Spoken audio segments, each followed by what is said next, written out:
Yep, you're good. You're open now. We just ended our budget advisory. They went later than I wanted to, so now everybody's coming in.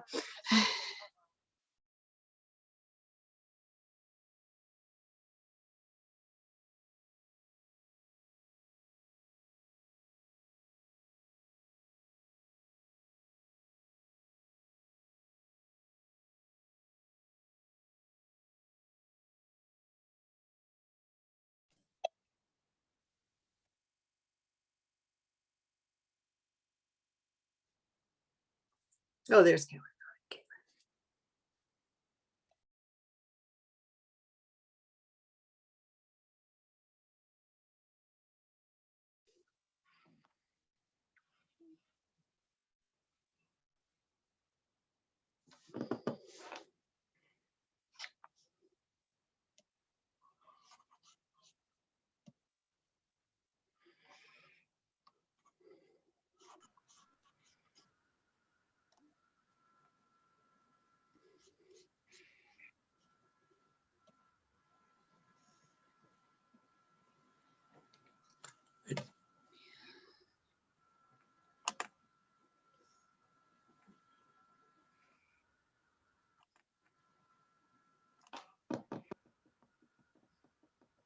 Just for your information, we just got off another meeting, so there will be a couple members that are going to be signing on shortly.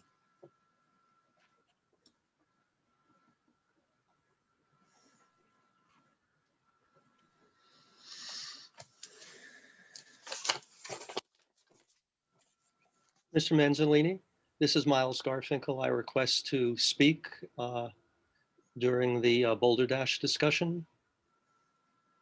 We'll wait until the chairman is on, but I would support that.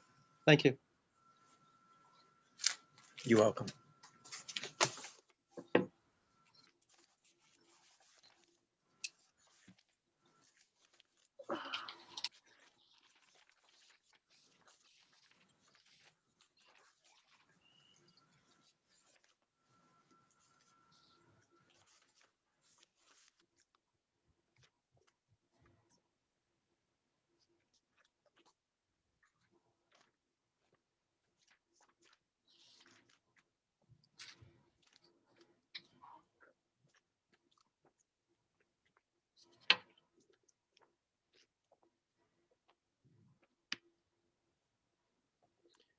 Like I said, Neil and Al just signed off of a budget advisory committee meeting, as did Danielle and myself.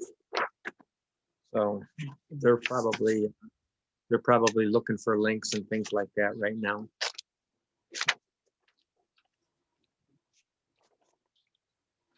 And we didn't get off the budget advisory committee meeting until about 6:02, 6:01.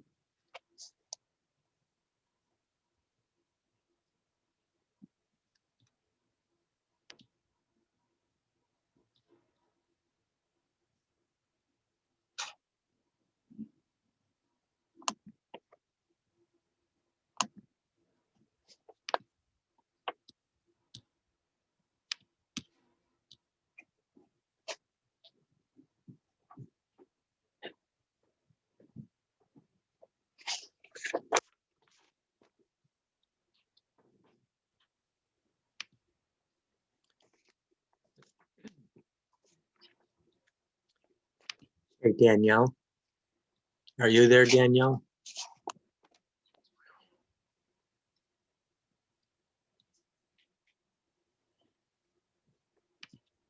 She's there, but she's muted.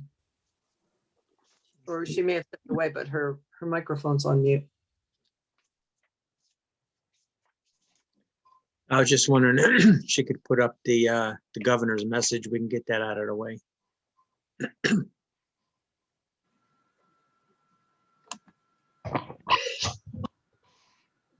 Neil, do you have the governor's message? Hold on.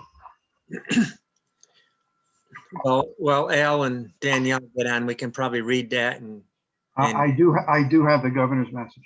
well, I moved that we open the meeting I don't know if we open it and then read it, then open it, but why don't you go ahead and read it?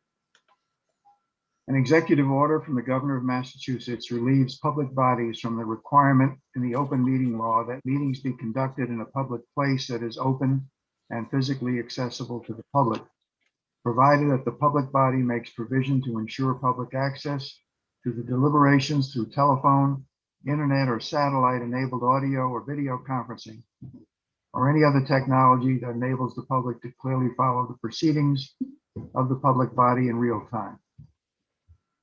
In addition, all members of the public body may participate in the meeting remotely.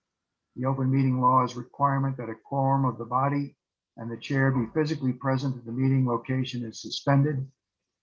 All other provisions of the open meeting law, such as the requirements regarding posting notice of meetings, creating and maintaining accurate meeting minutes, as well as the limited enumerated purposes for holding an executive session, remain in effect.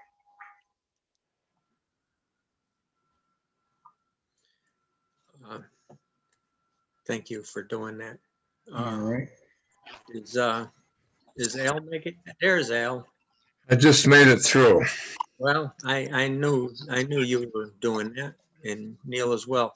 Neil has already read the governor's message, Al. Good.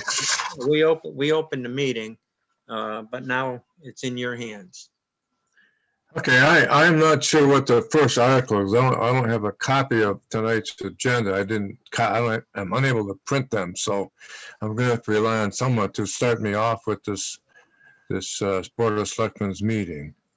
The approval of the minutes of January 20 and February 10 are on your agenda as item 1. All right. I reviewed those minutes. I believe I submitted comments. I think there are other comments. I would move that we approve the minutes of Jan 20 and Feb 10. I'll second that. I hadn't seen the revised minutes from the 20th, but did they have my comments in there, Neil? Do you know about the name changes? Yes, the Manzolini name changes. Yeah, and then there was also some attendees. There was additional attendees on the meeting. I don't know if they got added or not. But I believe Well- they did, but I will double check. well, if you think they did, that's good enough for me. I'll approve them. All right. All in favor? Aye. Aye. Aye. I understand that Miles Garfinkel wanted to address the Board of Selectmen before the meeting. Yes, he got into high gear. Is that what we want to do next? Neil, Roger? No, yeah, if Miles wants to say something, first we have to open up the continued meeting. Okay, Well, or do, that's right. I assume, Miles, that your comments have to do with Boulder Dash. So I moved that we open up the continued Boulder Dash meeting. Public hearing, continued public hearing of them. Yes. I'll second that motion. All right. All in favor? Hanson, aye. Hilson, aye. Go for it, Miles. Okay, can you Okay, hear now me? the meeting is officially open. Miles has something to add. Please do so now. And just checking that you can hear me adequately? Yes. Yes. Okay.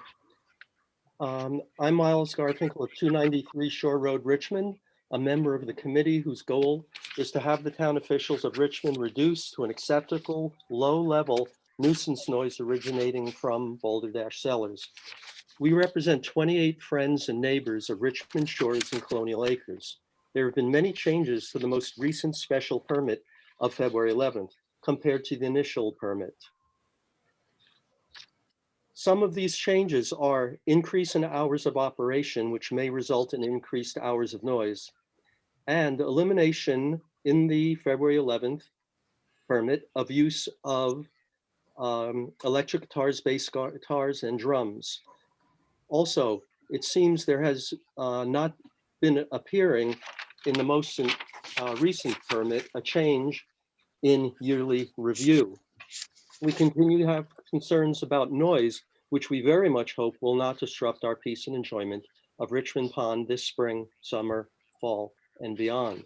Successful and considerate restoration of a quieter environment at Richmond Shores can only be accomplished by town officials formulating a detailed special permit to be abided by owners and staff of Boulder Dash and diligently enforced in order to avoid neighbors being inconvenienced when registering complaints concerning Boulder Dash owners, town officials, and others. Many of us are retired and still working, and the noise and inordinate time we are compelled to spend on concerning these issues has been an unpleasant part of our lives. My neighbors and my family are simply asking for the control of noise, impacting our right to enjoy our homes and recreating and relaxing at Richmond Pond. Of particular note, the special permit on page 3, paragraph C states, farm events will not be detrimental to adjacent uses or the established or future character of the neighborhood, and compliance with the special permit conditions will be monitored to assure what residents are not unreasonably burdened by noise or traffic. The town of Richmond has modified zoning bylaws or the special permit to declare that music and entertainment are part of the fine functions or events. We believe Boulder Dash Cellars to be otherwise. The Board of Selectmen, in our eyes, has allowed events to accommodate business at the expense of residents' peace and quiet. We're concerned that recent modifications made to the permit decrease its ability to avoid and alleviate noise nuisance to Richmond Shores and the Colonial Acres neighborhood. The deliberations of changing and amending the permit now occur at times in separate meetings of Elizabeth Goodman, Richmond Town Attorney, and Alexandra Glover, the attorney for Boulder Dash. The results in special permit business moving out of the public realm, causing a lack of transparency such that Richmond residents have extreme difficulty being informed of critical issues in a timely manner.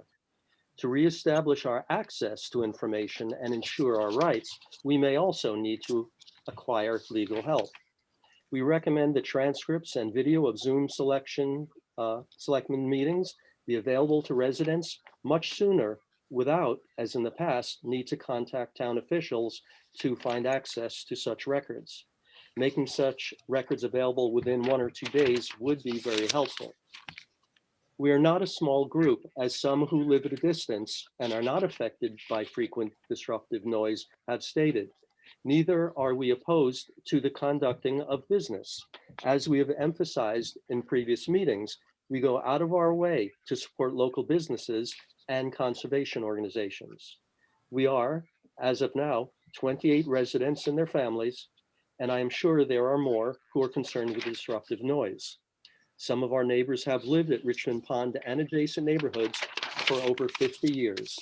They and we purchased our homes aware of trains, which are intermittent, and yes, jets. However, these noise sources are not continuous. The town's promotional video and the town's Facebook page boast the positive characteristics of Richmond. It states residents have chosen Richmond for its sense of community and beauty and privacy. Enjoying these qualities are very much compromised by disruptive noise, distorted as it arrives at our home. Can video and transcripts of board meetings be made more easily available and sooner? Has the acoustical curtain been purchased for Boulder Dash? Will installation of the engineer recommended acoustic curtain be operational this spring? And when is the barn renovation planned to be completed? And will all music be performed indoors with multiple doors closed, or they may be open, which would cause sound to emanate again? Some permit conditions that have changed recently from the initial permit to the recent February 11th permit are the hours of operation, 12 p.m. to 8 p.m. formerly, 9 a.m. to 11 p.m. now. Exterior amplified music not louder than 80 decibel in the initial permit now seems to be changed to 89. If I have made any errors, please at the end, please help me out. I do have a big list. Drums, electric, and bass guitar, horns shall not be played at any time. And now it seems in February 11th, it says no mention of these electric instruments. This must be restored. Formerly, no exterior amplified permitted music after 7 p.m. Now it's changed to interior locations after 8 p.m. An initial permit, written request to refrain from shouting and yelling, hooting, or whistling given by owners and staff of Balderdash to customers. Recent February 11th permit, no mention. This needs to be restored. No mention of initial permit statement of applicant shall monitor to the extent practical the decibel level. Outside monitoring is preferred to self-monitoring, which is outside monitoring by town officials is more effective. Monitoring used by many municipalities is by them, not by the business person. In the initial permit, it states 1-year annual review. This is essential rather than recent permit duration proposal of 3 years with 1-year extension subject to annual review. 1 year is much preferred. Neil Pilson has stated in the past that a 3-year permit could put the selectmen in an awkward position. To these points, concerned citizens want the town to use the initial permit in most cases, which in many provisions is better oversight document and should be non-negotiable in order to preserve quality of life. For the record, with the support of 28 residents now and their families, I will submit this letter in a few days to Town Administrator Daniel Filio and the Selectmen for the review. Before a vote, we request it be delayed after response by the Selectmen and allow subsequent time for our committee to study these comments. If you'd like to answer any of those questions or wish me to repeat them, that's fine. Or you can respond, have time to look them over and respond otherwise. Thank you for allowing me to make my statement. And that's the feelings of our 28 members and families.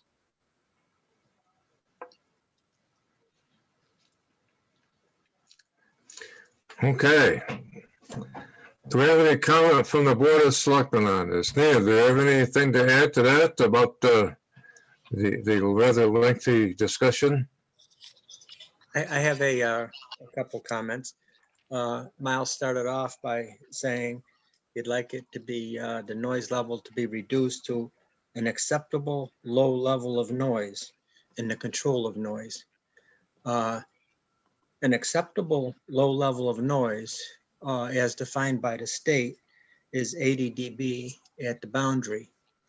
The 89 dB that we're talking about now is at the source, which equates to 80 dB at the boundary, in accordance with the study that we had done by sound experts. So I don't know how you would define an acceptable low level of noise, but you measure noise. dB is a measurement of noise.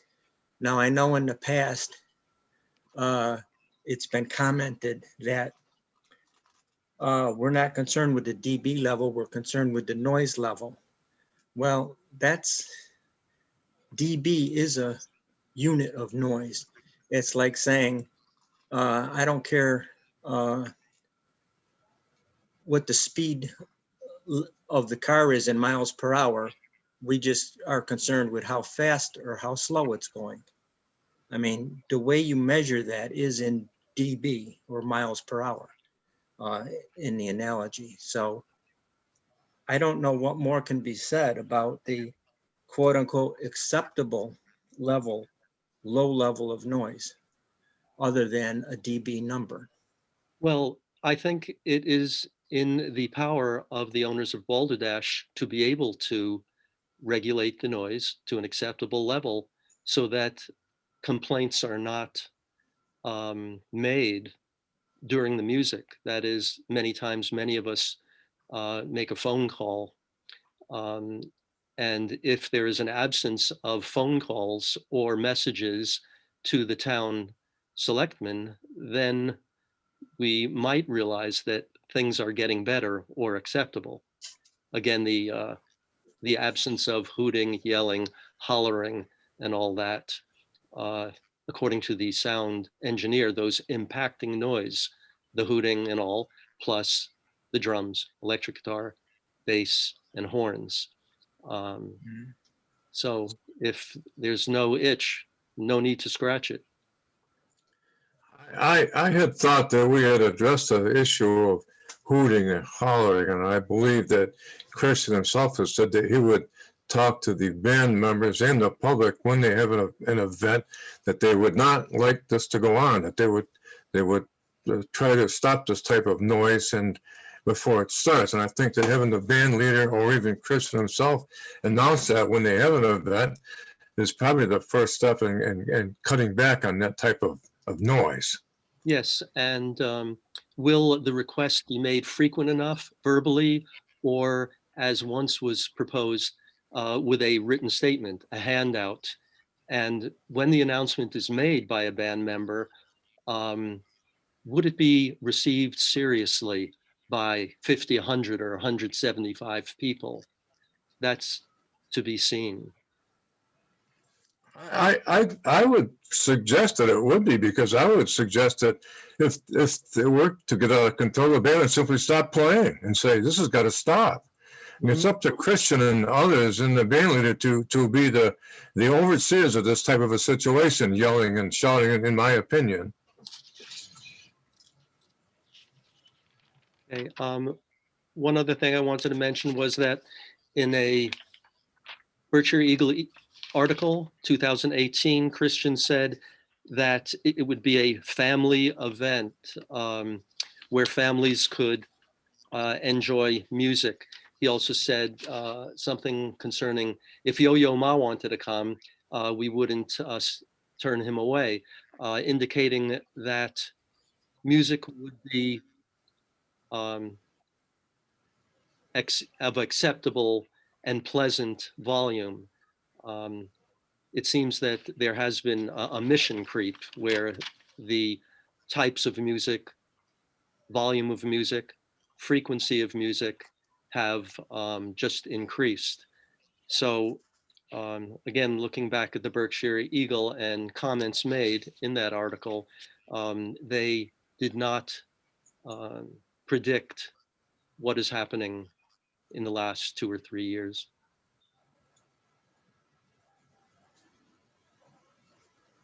Other questions?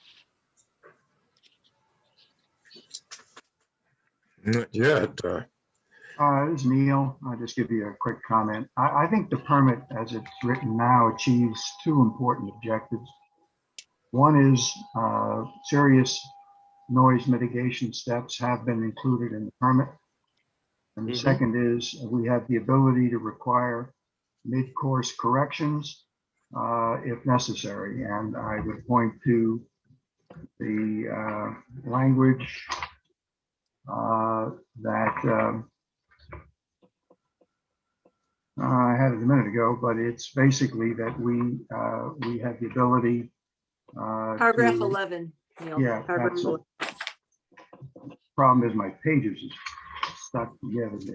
The provisions of paragraph 11, that as part of the annual review, the board may require additional conditions for farm function events.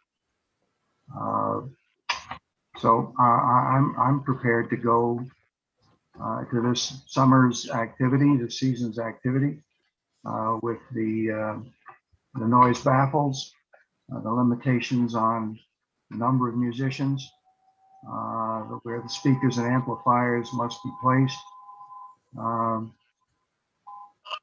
I think we basically have a document now that we can enforce, and we can never anticipate all of the issues, but I think this is the next step for the coming season. So if certain items were eliminated in the February 11th permit, February 11th permit was not a permit, it was a draft. Okay, draft in comparison to the initial one. We would like to be assured that they will be reinstated, such as no electric guitars, etc. 1-year review.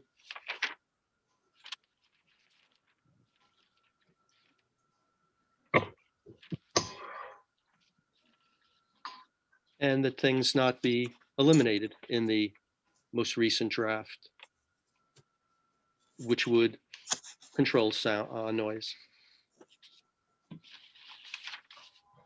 So I would ask the selectmen and Daniel Filio to just look at the two lists or the two drafts and see what has been eliminated in the second most one and restore it.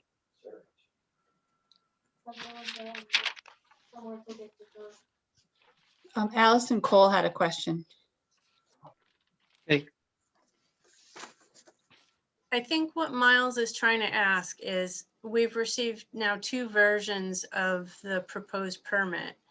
The second most recent one that we got on the 11th has a few things that are vastly different than the original.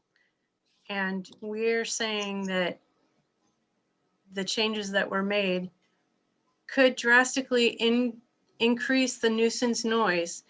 If I could pick one of them, it's that the sound engineer in their report said that they would, the playing of drums and horns and amplified music contributes a lot to nuisance noise.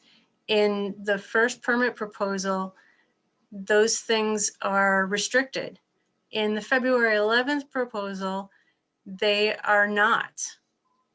That's a big deal. That's going to be hard to mitigate that sound. That's the impactful noise, according to the sound engineer. Right. And the second part of my question is, how are you going to measure the impact on the neighborhood? How are you going to evaluate whether the acoustic curtain is effective or not? Those aren't rhetorical. Well, in a sense they are, because how would you suggest we measure? Well, if you put it in there that you don't want to impact the neighborhood, you need to have an objective and measurable way to determine if that's happening. We do have the decibel measurement that is objective. That's why we use state guidance, state law guidance. And they say an acceptable dB level is 80 dB at the boundary. And we have already discussed that sound and nuisance noise are 2 different things.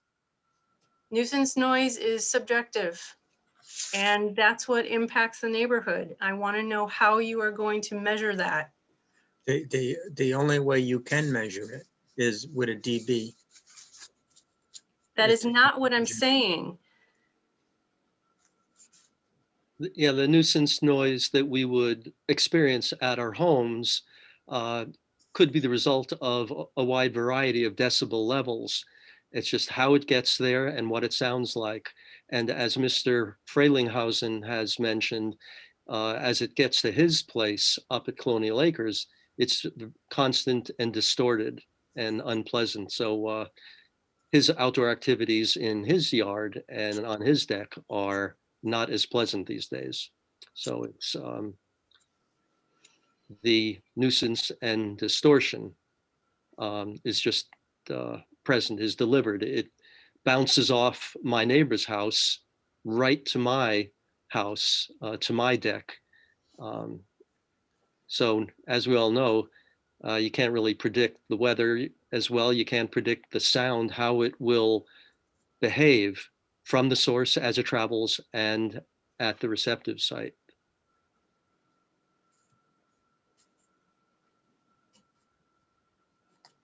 Yes, Mr. Rosenblum, we have something to add? Yes, I just want to point out the fallacy in the logic of picking a set number.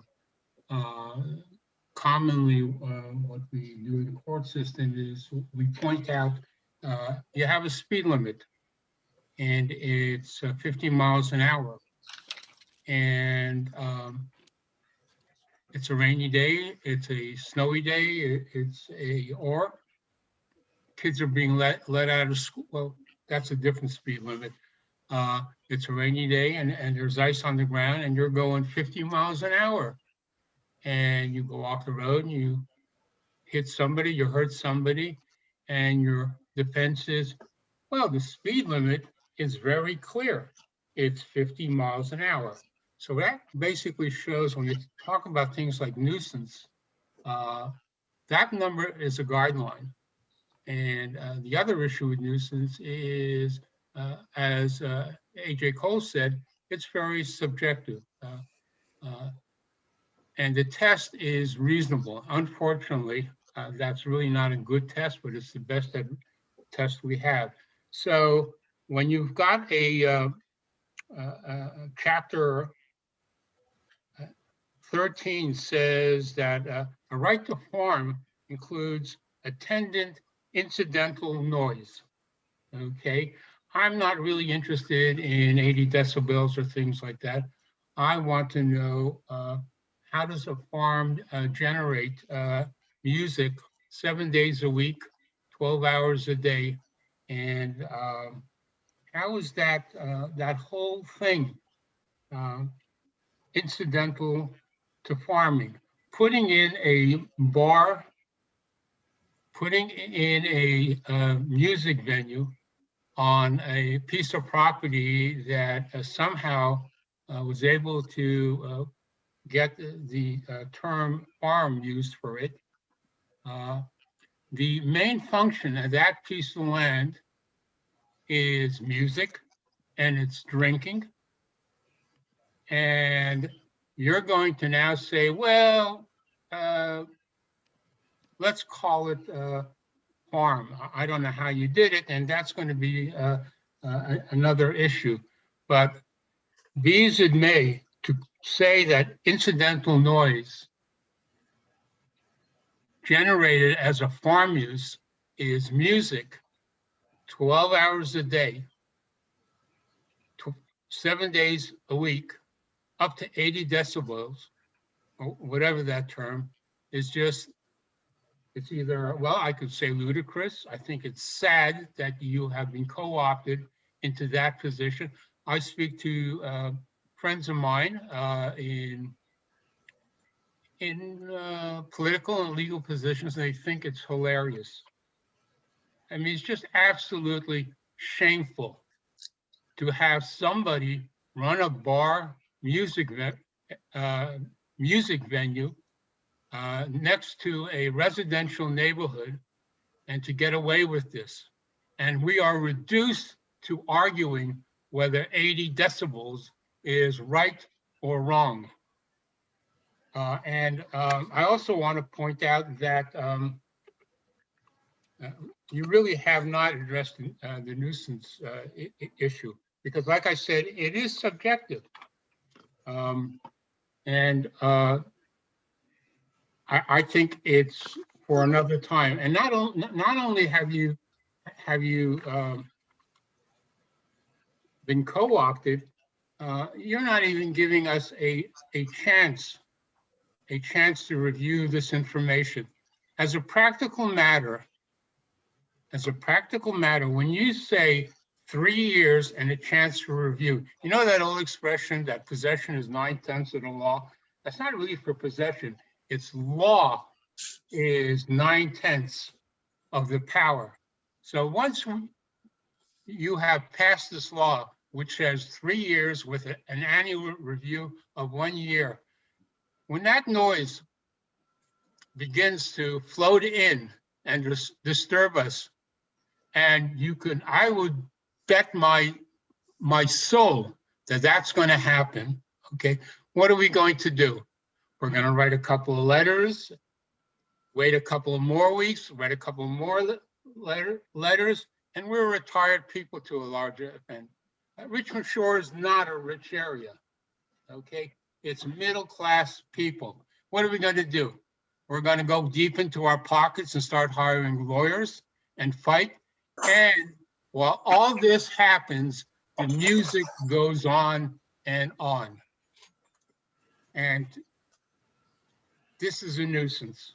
It's a nuisance to me because I can't sit on my deck with my grandkids and read a story on a Saturday or Sunday afternoon.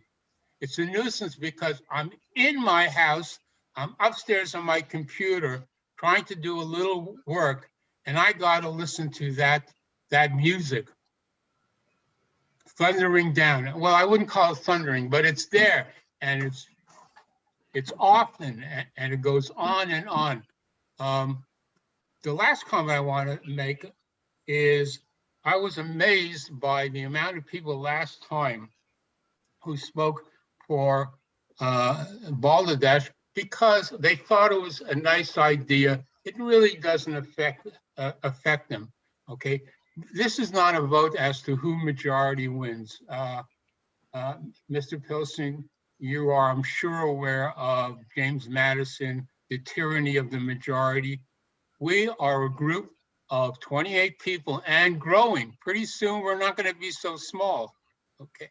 And we are being adversely affected by this noise to our lifestyle. We came to Richmond Shore because of its beauty, peace, the friendliness, the neighbor, and we've got one entity who's playing roughshod over us. And maybe Miles wants to be diplomatic, and I understand he wants to settle this and he wants life to go on, and so do I. But I am angry. I am annoyed. Somebody is cracking over my rights, and I'm not going to take it lying down. Okay, thank you, Mr. Rosenblum. We have any more comments from anyone else? I did try to solve a problem at Richmond Shores with Brian Grebeldinger, which was pretty easy. And I wish it were that easy to solve this noise problem.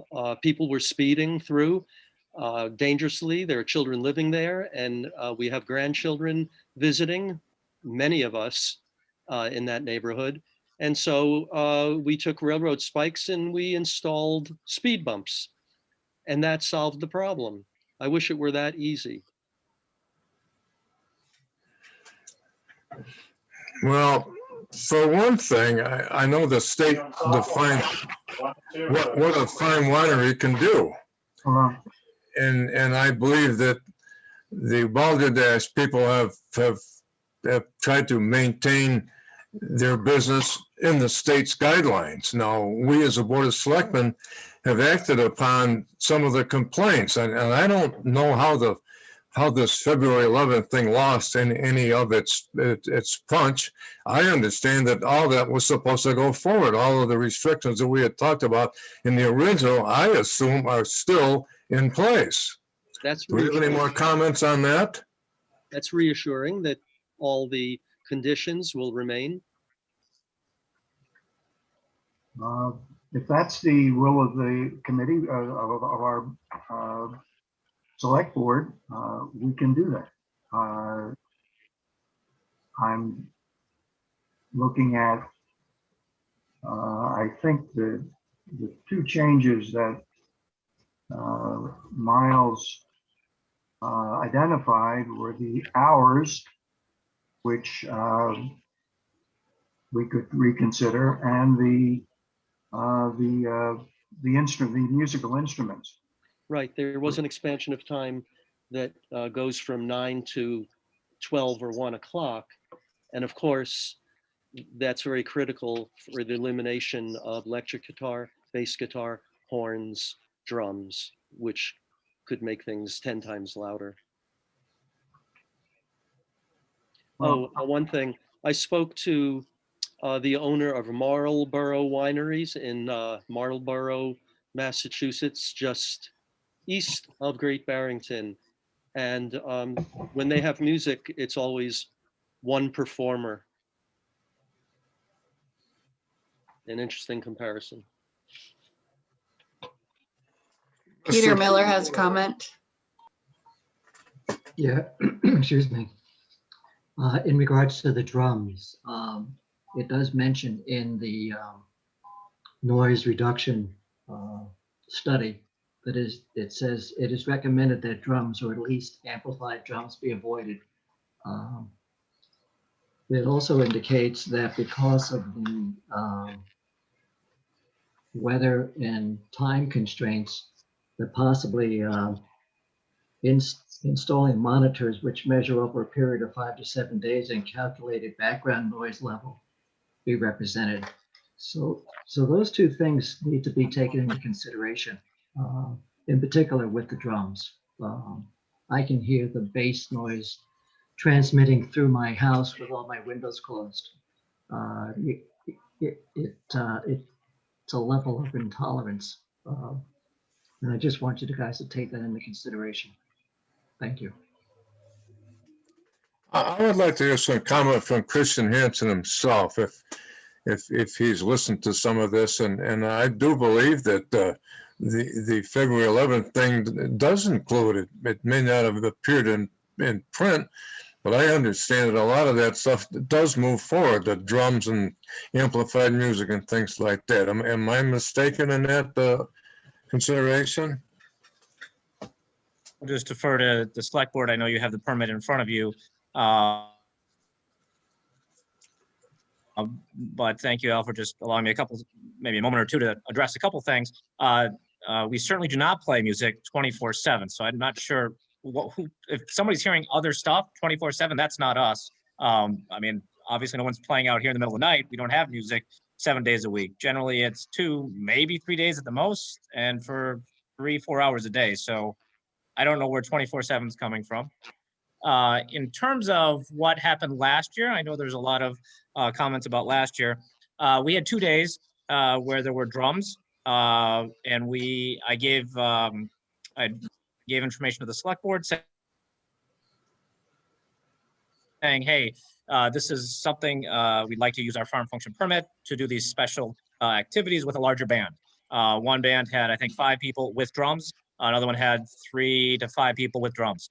Going forward, it doesn't make sense to have drums. As I mentioned, we only had it for 2 days last year. So I don't see how drums really contributed to any kind of issues last year, except on those 2 days. Besides that, I don't know what more to do. We have the decibel level, 89, 3 feet from the source, registers at roughly 40, 45 in the neighborhood, which is basically ambient noise. So I'm not sure what else to do. So I'm going to kind of pause there and take any questions the board might have, if there are any questions. I have a question. If Mr. Hansen represents that he has music 2 or 3 days a week for 3 or 4 hours, then why don't we put that in the permit? And instead, what we got is an extension from about 8 hours of music to about, 12 hours of music. Well, I'm glad to hear Mr. Hansen's willing to do 2 or 3 days a week and 3 to 4 hours, and let's do it for a year, and let's see how it works. Maybe my family and my kids and my grandkids and my dog can tolerate some music 2 or 3 hours on a couple of days, or at least we'll make it our business to visit other areas of the Berkshires. So how about that? 2 or 3 days a week, 4 hours, as Mr. Hansen suggests. Anybody? I'm not sure that's what Mr. Hansen says, but he can speak for himself. Pete, I did not say that. Some weeks it could be 1 day, some weeks it could be no days, some weeks it could be 4 days. Maybe we have an event, maybe we have 4 events, 3 are inside. So now I can only do 3 days a week, even though 3 of the days are inside with no noise.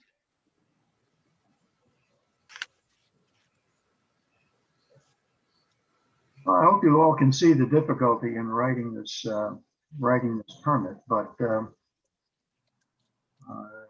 if we have agreement that the musical instruments will be precluded as we originally put in the permit, the new permit, and we move the hours back. I'm not sure why the hours got changed, but we move them back to the hours in the current permit. I'd be prepared to go forward and see how it goes this summer, because we do have, if there's non-compliance, we do have, after a hearing, we have the ability to take steps that I think are quite specific in the, namely a revocation of the permit. So if we're going to move towards getting something done before the summer season is in front of us or on top of us, my suggestion would be to restore the limitations on musical instruments and go back to the hours of performance that we had in the prior draft. And one Neil, year, Can one I, year can I, reviews. can I speak, Neil? Yes, Roger or Ellen? The sentence, I think that was of reference is as follows: drums, comma, bass guitars, comma, electric guitars and horns shall not be permitted to be played on the property at any time. Is that what the board wants to include in this permit? But what I would like to do is here, that's where we started when you, Beth, and Christian's attorney, I forget her name. Alex Glover. Alex, when they got together, there was a discussion and somehow we went from that sentence to not having that sentence. Can you lead us some insight into that? There were many revisions in many red line drafts. And at one point, the issue of how many musicians to have on the site was the subject of revisions.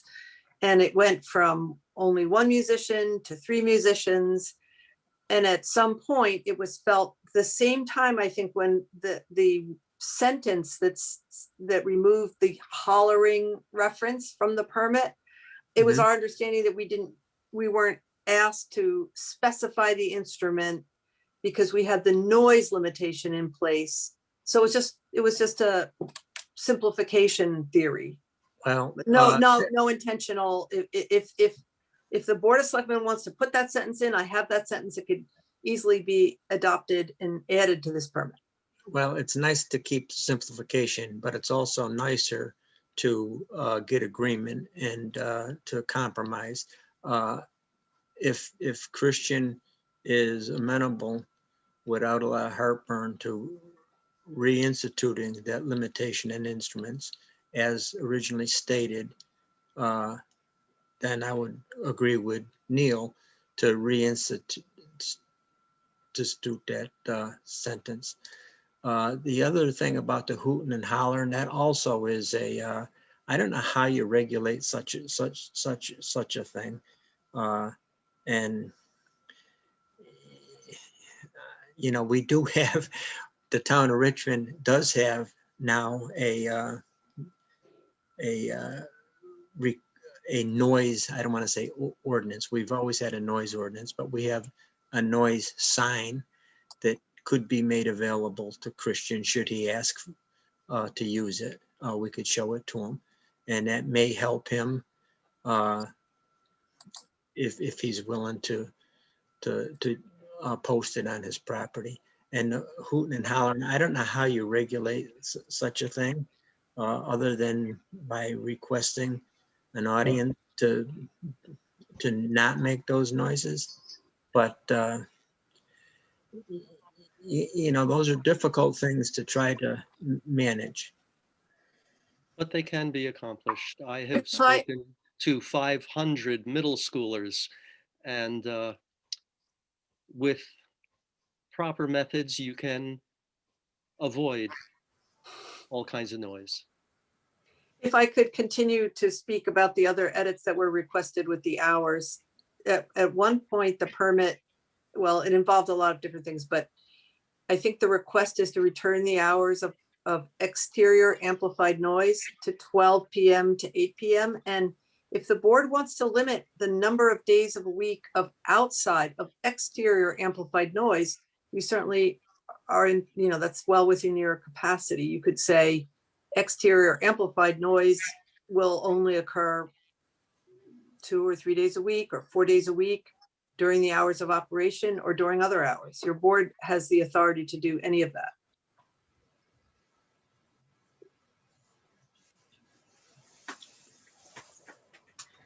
Well, let's do two things at a time. First, I think let's restore, I think the board seems to have a consensus to restore the limitation on musical instruments. Got that sentence. Alan, are we agreed on that? I think we do. Look, I want to ask Christian Well, if, no, we may. Is that acceptable to you, Christian? yeah, I guess, sure. I'm just thinking whether it's a horn or it's someone singing or it's someone playing a flute that's loud. Does the instrument actually matter? It's the measurement of 89 dB 3 feet from the speaker. And Apparently it matters to the residents. So if they want that limitation and you can live with that limitation, it Yeah. seems like a reasonable.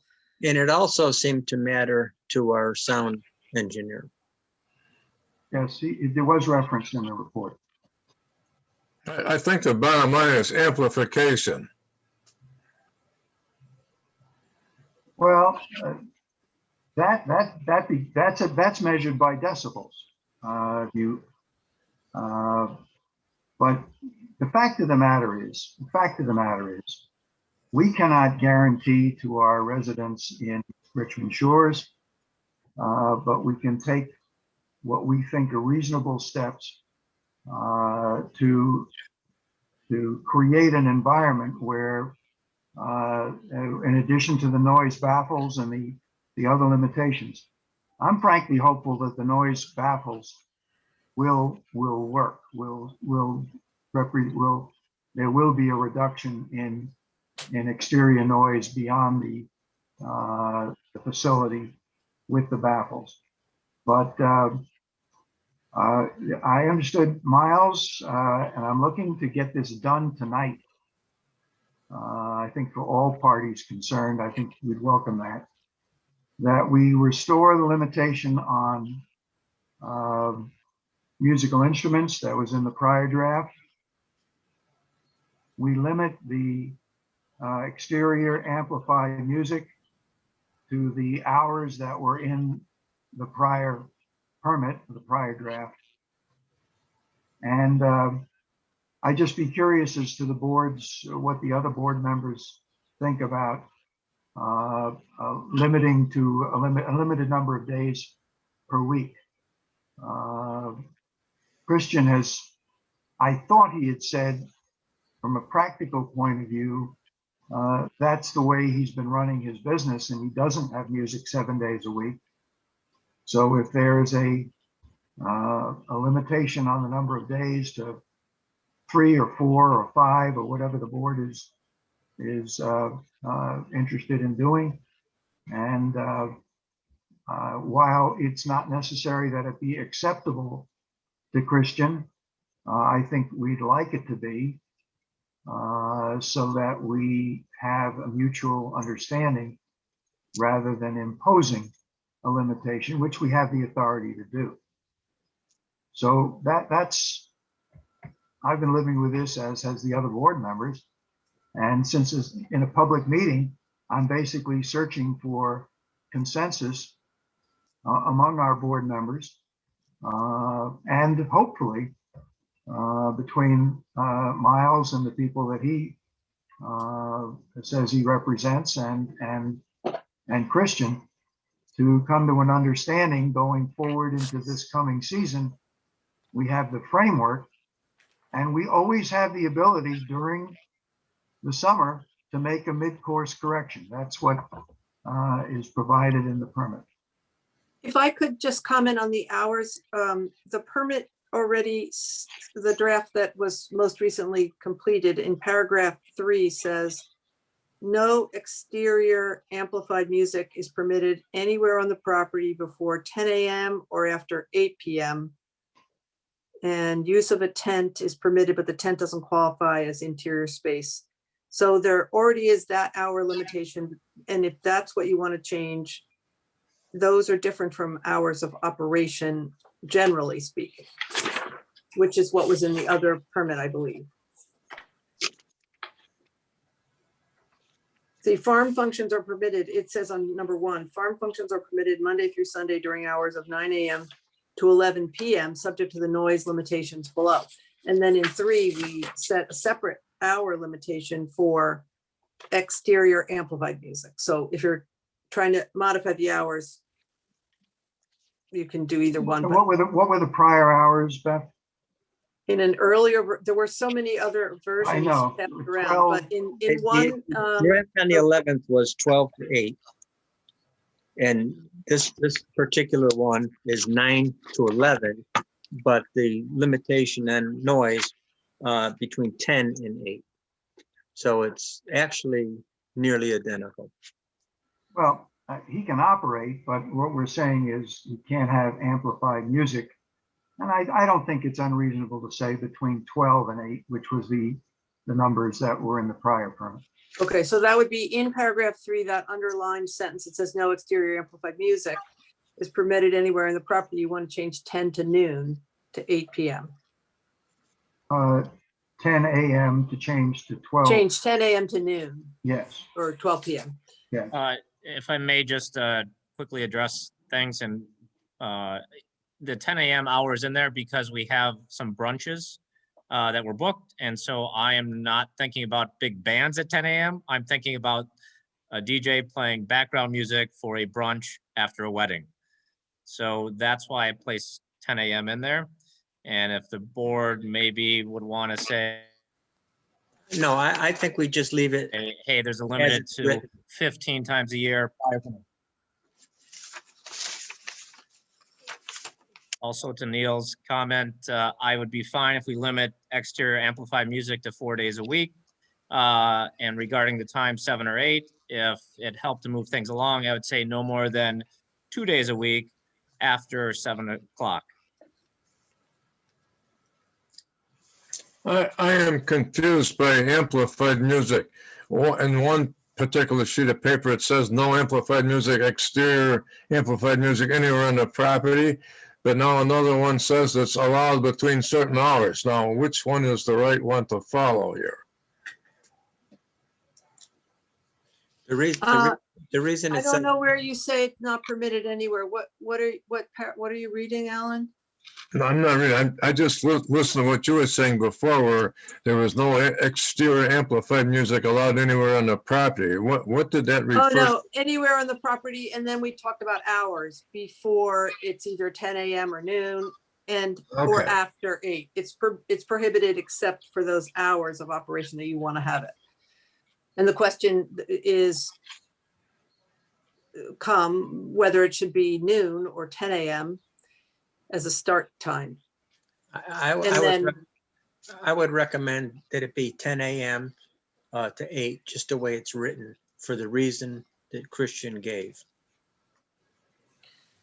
And then he has just submitted an offer to limit the number of days a week, which some of the residents of Richmond Shores have requested. What does the board think of the days of week? Not the exterior amplified music, only 4 days a week. Well, I think to address the neighborhood's concerns, making that limitation, and Christian's generous offer to comply or to address that, I think we should take them up on it. Now the question would be, do we specify the days? Because the neighborhood said, well, if we know he's going to be making noise on this particular day, we might be able to enjoy elsewhere in Berkshire County, so they would need to know what day that is. And so I don't know if we would specify the days or just say 4 days per week. I would suggest we keep it just general 4 days per week. Because the booking of events and whatever are not necessarily that flexible. I would agree with Roger's suggestion. So essentially what we need is a rewritten document now to explain the changes that we've considered. Not Well, significantly rewritten. That's I think we possible, but I add can right read here. to you the changes, Alan, if Neil wants to vote on it today. You can say the written one that was made and then these amendments. That is, Yes, I that think is we something can you do. could do, or you could wait. Yeah. I No, don't think the changes are that broad. I'm I suggesting have we do the it two tonight. sentences.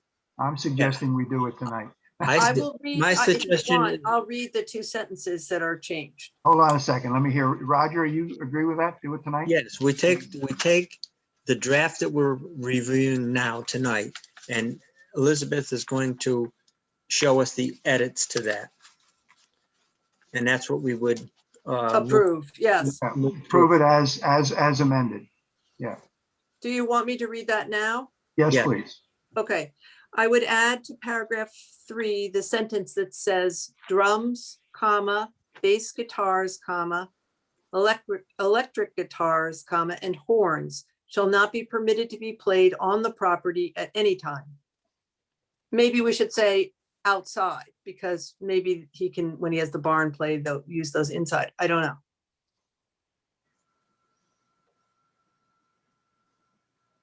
And then the other sentence was to add to paragraph 3, the underlined sentence that says no, currently says no exterior amplified music is permitted anywhere on the property before 10 a.m. or after 8 p.m. And I would add to that, and no more than 4 days a week. But leaving the hours as they are, 10 to 8.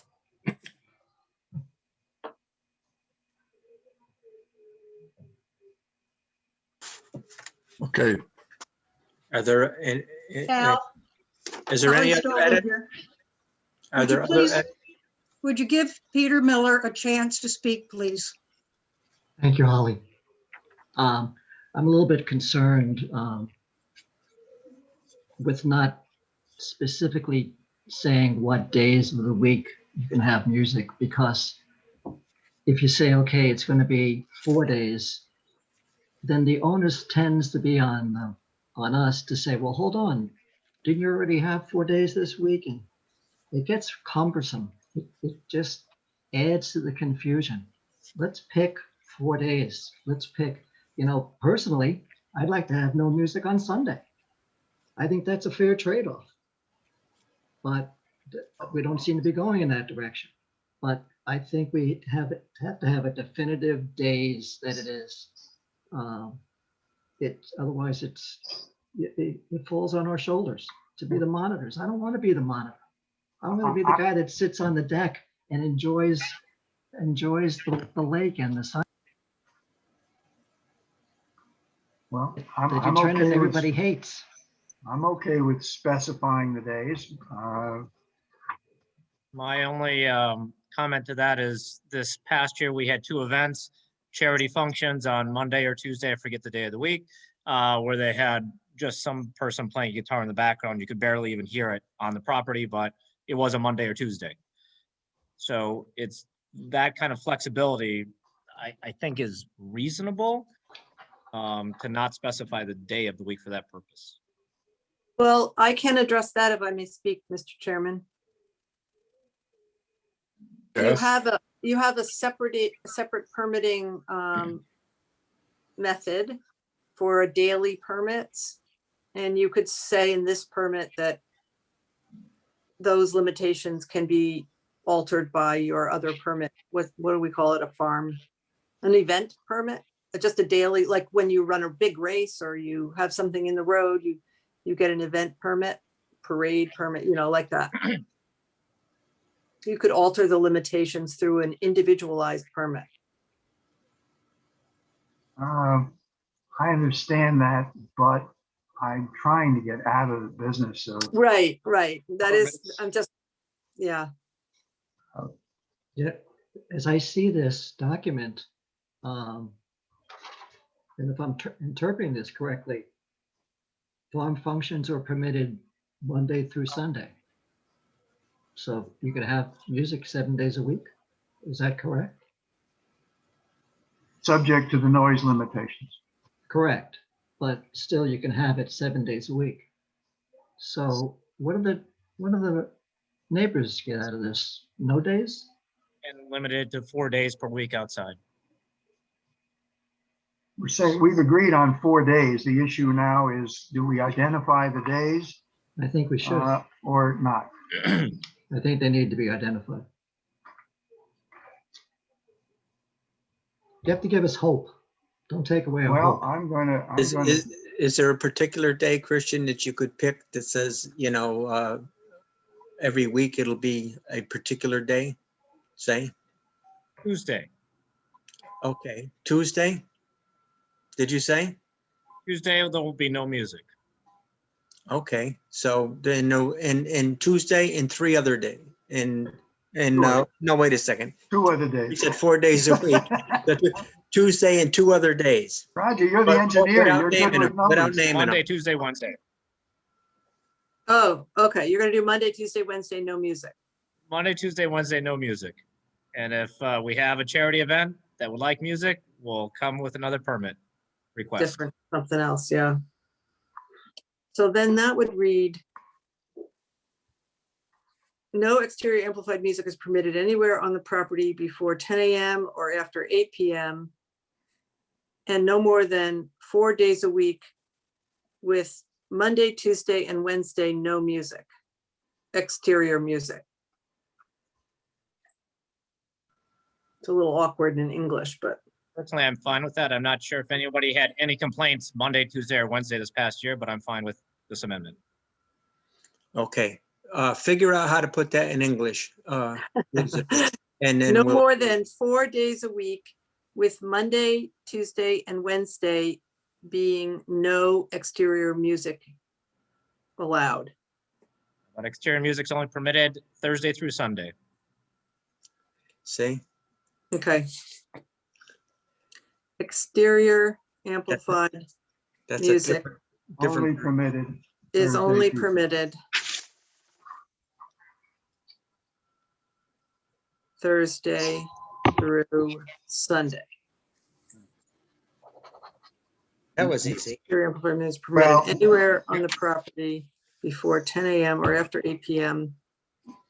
And exterior amplified music is only permitted Thursday through Sunday.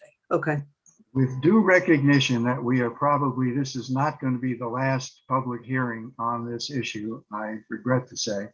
I will move that we adopt Point of clarification. what? So just from my notes, so 10 a.m. to 8 p.m., 4 days, that's 10 hours, 4 days a week,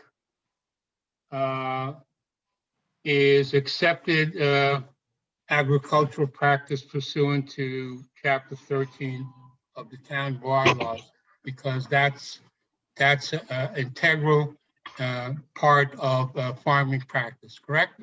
Those are the hours. Mr. That's okay. Rosenblum, we're not necessarily have to respond. You're a practicing attorney, I think, to the question as you phrase it. I'm more inclined to approve the permit, recommend approval of the permit as it currently reads with the changes that we have agreed upon this evening. That's a motion, requires a second, further discussion by the board and a vote. I'll second that. And I just want to clarify, the only amendment is that sentence about drums, okay? And this 4 day a week, Thursday through Sunday, not. that's correct. That's what I have too, Roger. And the rest of it is as As posted front. on your, yeah. moved and seconded. Allison Cole and Miles Garfinkel both have questions. Go ahead, Miles can go first. Miles, you're muted. Confirming that we still have the provision of no electric guitar, no bass guitar, no drums, no horns. That's Yes. critical. Thank you. That's in there. Yes. My question is it's to Christian, but none of us want this controversy. We all want some kind of compromise. So what I'm wondering is if when you're setting up the acoustic curtains, if we can do maybe a test run.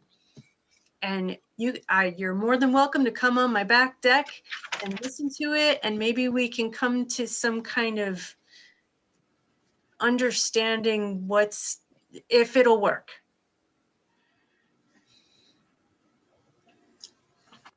Well, we don't normally have cross conversations between public participants here, but I would have no problem with that. But I think that we're going to see how all of this will work this summer.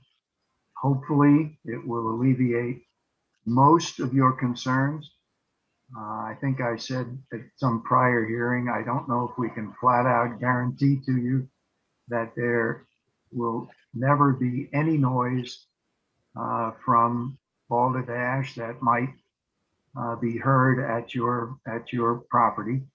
But we are making an effort here in good faith to try to alleviate the concerns that you and others have been expressing for quite some time.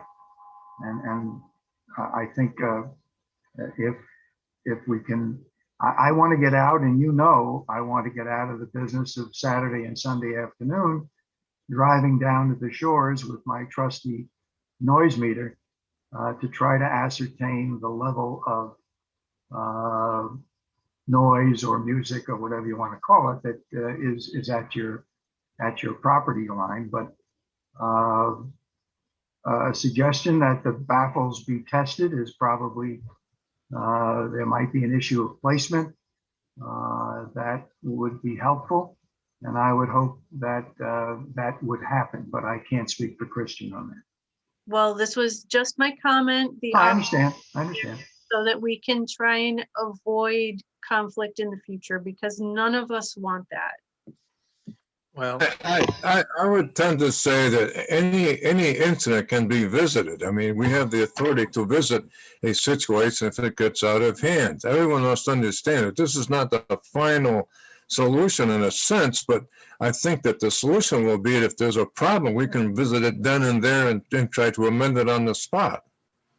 Okay, I'm just suggesting that we try and be proactive, avoid anyone getting upset, and try and work together to come to a compromise.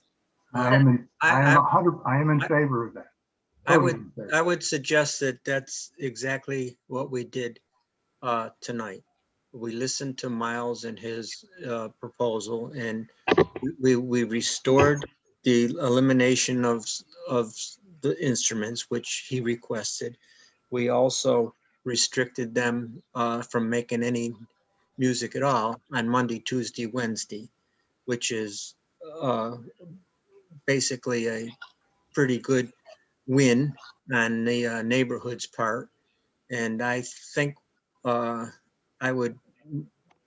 I think we got a good compromise here, in which case nobody is entirely happy, which really is a sign of a good compromise. With that comment, I would like to vote on the permit now as amended. And we can move on to a new business. It's been moved and seconded. Those in favor of the amended version of the permit signify by saying aye. Aye. Wilson, aye. Manzolini, aye. Hanson, aye. Okay. That was easy. Yeah, it was, wasn't it? Next item on the agenda is Melanie's. Melanie, are you with us? I didn't see you. She's there muted, waving, Waving or waiting? waving. Oh, okay. Well, tell her, She's trying to. Melanie, find it. come off I'm, mute. I've been here for the duration. Okay, well, hope we kept you amused. You have. Fascinating discussion. I feel as though I want to socialize with some of you because it's been so long, but in the interest of time, I'll just say hello. And Yeah. I think I'm re-entering some town activities and discussions. So I'm grateful for that. It's good to see some familiar faces. Is Holly still with us? I believe so. Okay, there Yes. you are. Hi, Holly. All right. Some of you might remember me from my participation in the anti-pipeline movement from 2013 to 2015. I worked together with Neil and some others to stop a, yes, fourth fracked gas pipeline in my backyard. My name is Melanie Mazdia, now Melanie Mazdia Dignam, although in town I'm known as Melanie Mazdia. I currently live on 40 Summit Road, right opposite the old Mr. and Mrs. Hanson house. So it's on the Route 41 side of Summit Road. And so what has happened of late, as of a couple of weeks ago, members of the various environmental groups who want to work at including a net zero building stretch code in the current climate bill that has just recently passed yet again, reached out to some of us in Berkshire County who were previously involved in the anti-fracking movement to make an appeal to town officials, particularly in South County, which needs to kind of get on board with this request, which I'm going to get into in a moment, but to make an appeal to town officials and some appointees to sign off on a letter to the governor expressing an interest, just an interest. It's not a commitment to sign off or adopt in the future net zero building code, but to sign on to express an interest so that Western Massachusetts can be included in the letter, quite frankly. Okay, so some of us, if not all of us, are aware that Massachusetts has an ambitious goal of reducing greenhouse gas emissions by at least 80% by the year 2050. And that is pretty much the only sort of factoid that I'm going to give you tonight. It's an ambitious goal. And the governor wants that. Governor Baker, by and large, has done pretty well with environmental groups. But we've reached a snag in that he wants net zero building code, but he doesn't know how to create a provision for that.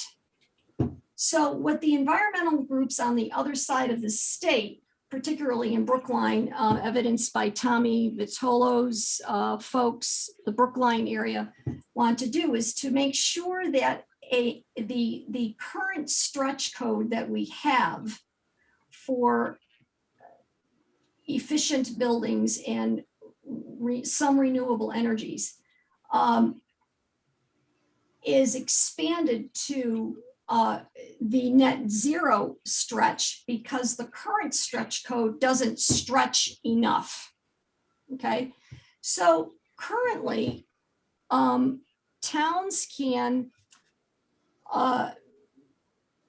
go along with two types of building codes, they being the base code, which is the mandatory coding for municipalities, towns, cities, what have you, across the state. The stretch code that was outlined originally in 2008, and since then it's had about, over the last 13 years, 6 amendments, and it has done pretty well. Some of you may really know about this a lot better than I. By no means am I an expert in this. I've had like 2 weeks to sort of hike up my learning curve on all of this. But time is of the essence now because there's a big debate going on between the governor and the state legislature about this subject matter. And the governor, as I said, wants to have net zero building code, but he is bucking up against the stretch code because he's concerned that stakeholders are going to have difficulties with this. Other lobbyists are going to have difficulties with this. And so he's concerned about the rollout of it. So what I've been asked to relate to you is, see if we can sign on at least to this letter, and I can certainly send it to you. Those of you who are town officials who are interested in this and appointees. And actually, Danielle, are you there? Is Danielle there? Yep, I'm here. Okay, thank you. I beg your pardon. I've only met you in passing very quickly. I knew your predecessor pretty well when I was working on a variety of projects back in the day. But I'd also like to know if you could help me figure out if I, as a historical commission appointee, can actually sign off on this letter expressing an interest. So is that something you might be able to help me with? I can, but the letter of support should really come from the Board of Selectmen if they're acting on behalf of the town. Okay. Okay, great. So, so far we have, according to my calculations here, we have about 8 towns in Berkshire County, from Williamstown down to Egremont, bless their heart, that have signed on. We really don't have really any other towns in South County. I'd love to see Stockbridge sign off, Lenox, some other towns, Richmond, of course, obviously.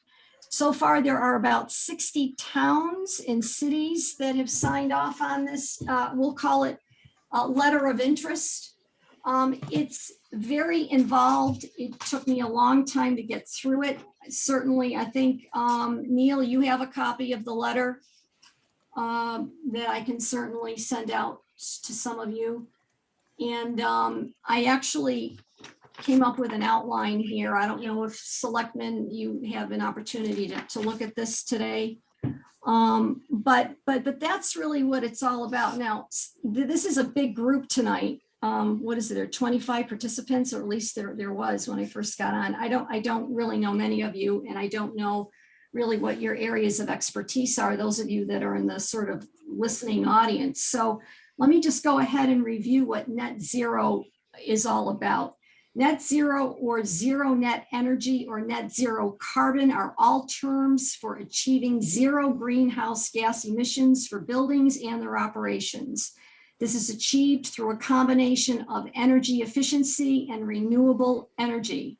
A net zero building is any building whose yearly energy consumption or load is equal to or less than the renewable energy it produces on site. From where I'm seated, it's a very exciting and interesting prospect. The good news is, please know that if you choose to participate in the signing off on this letter, it only expresses your interest in the subject matter. It is by no means a commitment that you personally or the town that you represent is committing to net zero building code. And I guess in conclusion, I will just add that the current stretch code, and this comes from a direct quote from some of the researchers on the other side of the state, is the current stretch code that I made reference to a few moments ago is not up to date with current building technology because, number one, it does not require optimal energy efficiency. Number two, it does not require building electrification. Number three, it does not require getting energy from renewable resources. So what this will allow eventually, and it's going to take, by the way, a good year for the Department of Energy Resources to even write it. It will take a good year for that. And then what will then happen is that towns will have the option to opt in on this code. So that is a thumbnail sketch of what this is all about and what I've been asked to do. If you have any questions that you'd like me to funnel to my contact person by the name of Lisa Warner, or Lisa Cunningham, excuse me, out of State Representatives Vitalo's office, I'd be happy to provide you that email, mine as well as hers, in the chat box if that's something that you're interested in. So I hope that that's somewhat clear. It is certainly, yeah. Mhm. I would speak for myself and myself only when I say that subject that I do not know a lot about, I am very suspicious of. Mhm. For my part, I am not sure what I would want to do about this zero stretch code business, because I'm not sure what kind of burdens it would place upon our residents, even as far as building new homes go, or what it would change or what it would do. So I will honestly say that I have some suspicions about it until I know more about it. Mhm. Well, let me give you some insight into it, Please, Al, yeah. because I know quite a bit about net zero building and building code. In fact, I'm one of the few persons in Berkshire County that has a net zero home. But when we, the town of Richmond, have already adopted the stretch code, okay? And is that a good thing? Yes and no. It's a good thing in that we is a green community. Richmond is a green community because we adopted the stretch code. That all sounds great. So we get some stretch code money or green money from the state. Well, Yes. that's just wonderful. But let me tell you, it's not so wonderful for the little guy. If the little guy buys a house and he wants to like renovate it a little bit, as soon as he starts doing a little bit of renovation, once it gets beyond a 40% change in that renovation, then he's forced into meeting the stretch code. Now, the good news is people of means who build a house normally would do these things on their own anyhow. Okay. And in fact, with me building a net zero home, it provided me with all kinds of money from the state and the government, which is, it sounds great. It's great for people who participate in it, but it's not great for those who don't participate in it, because they're the ones who end up footing the bill. Okay. If you look at your electric bill, okay, I can look at my electric bill and it's a credit. Okay, when you look at your electric bill, you're going to see these little numbers over there, and one of them is the monies that the state is collecting to give to the green people. Okay, so the non-green people, the oil people, are suffering the burden of those who are in a position to take advantage of these programs. And when we adopted the stretch code, I said to myself, well, I guess that's probably okay, because most of the new homes that are being built in Richmond are being built by people that have money. And so whether they pay 1.2 million or 1.3 million, it doesn't matter. Of course, it didn't matter to most of the little guys until, of course, their house burns down or something like that. And then they find out, oh, gee, I'm no longer a little guy. I'm one of these guys that's got to pay this extra money for stretch code and everything, which I didn't mind doing because I would have done that anyhow. But what happens is that those who aren't in a position to be able to do that are really burdened by that. And if the state is really interested in getting net zero, let's say, technology into the town, we're building a new building, okay? And we want to make that net zero. But you know what? The state doesn't give us any of the benefits as a municipality that you would have, Melanie, if you were to do that with your house. So all the state has to do to incentivize communities to do this is to give them the same benefits that they give individuals. Individuals can get all kinds of geothermal credits or solar credits or whatever. But if we want to do that to a town building, we get nothing, because the municipalities can't participate in these quote unquote green projects like an individual can. So I am with Al in the sense that I'm not in favor of doing this, even though it quote unquote sounds good. That's my position. Roger, it's Neil. I'm learning about this for the first time. Would you be in favor of it if the state granted some financial, I mean, that the state reimbursed the town for steps to affect net zero in their municipal buildings? They could do that now, but I know. Well, but my if point- they did do that, I would listen to them. I'd listen to them anyhow. All right, well, But anything that the state ever does for anybody, especially municipalities, it's not for nothing.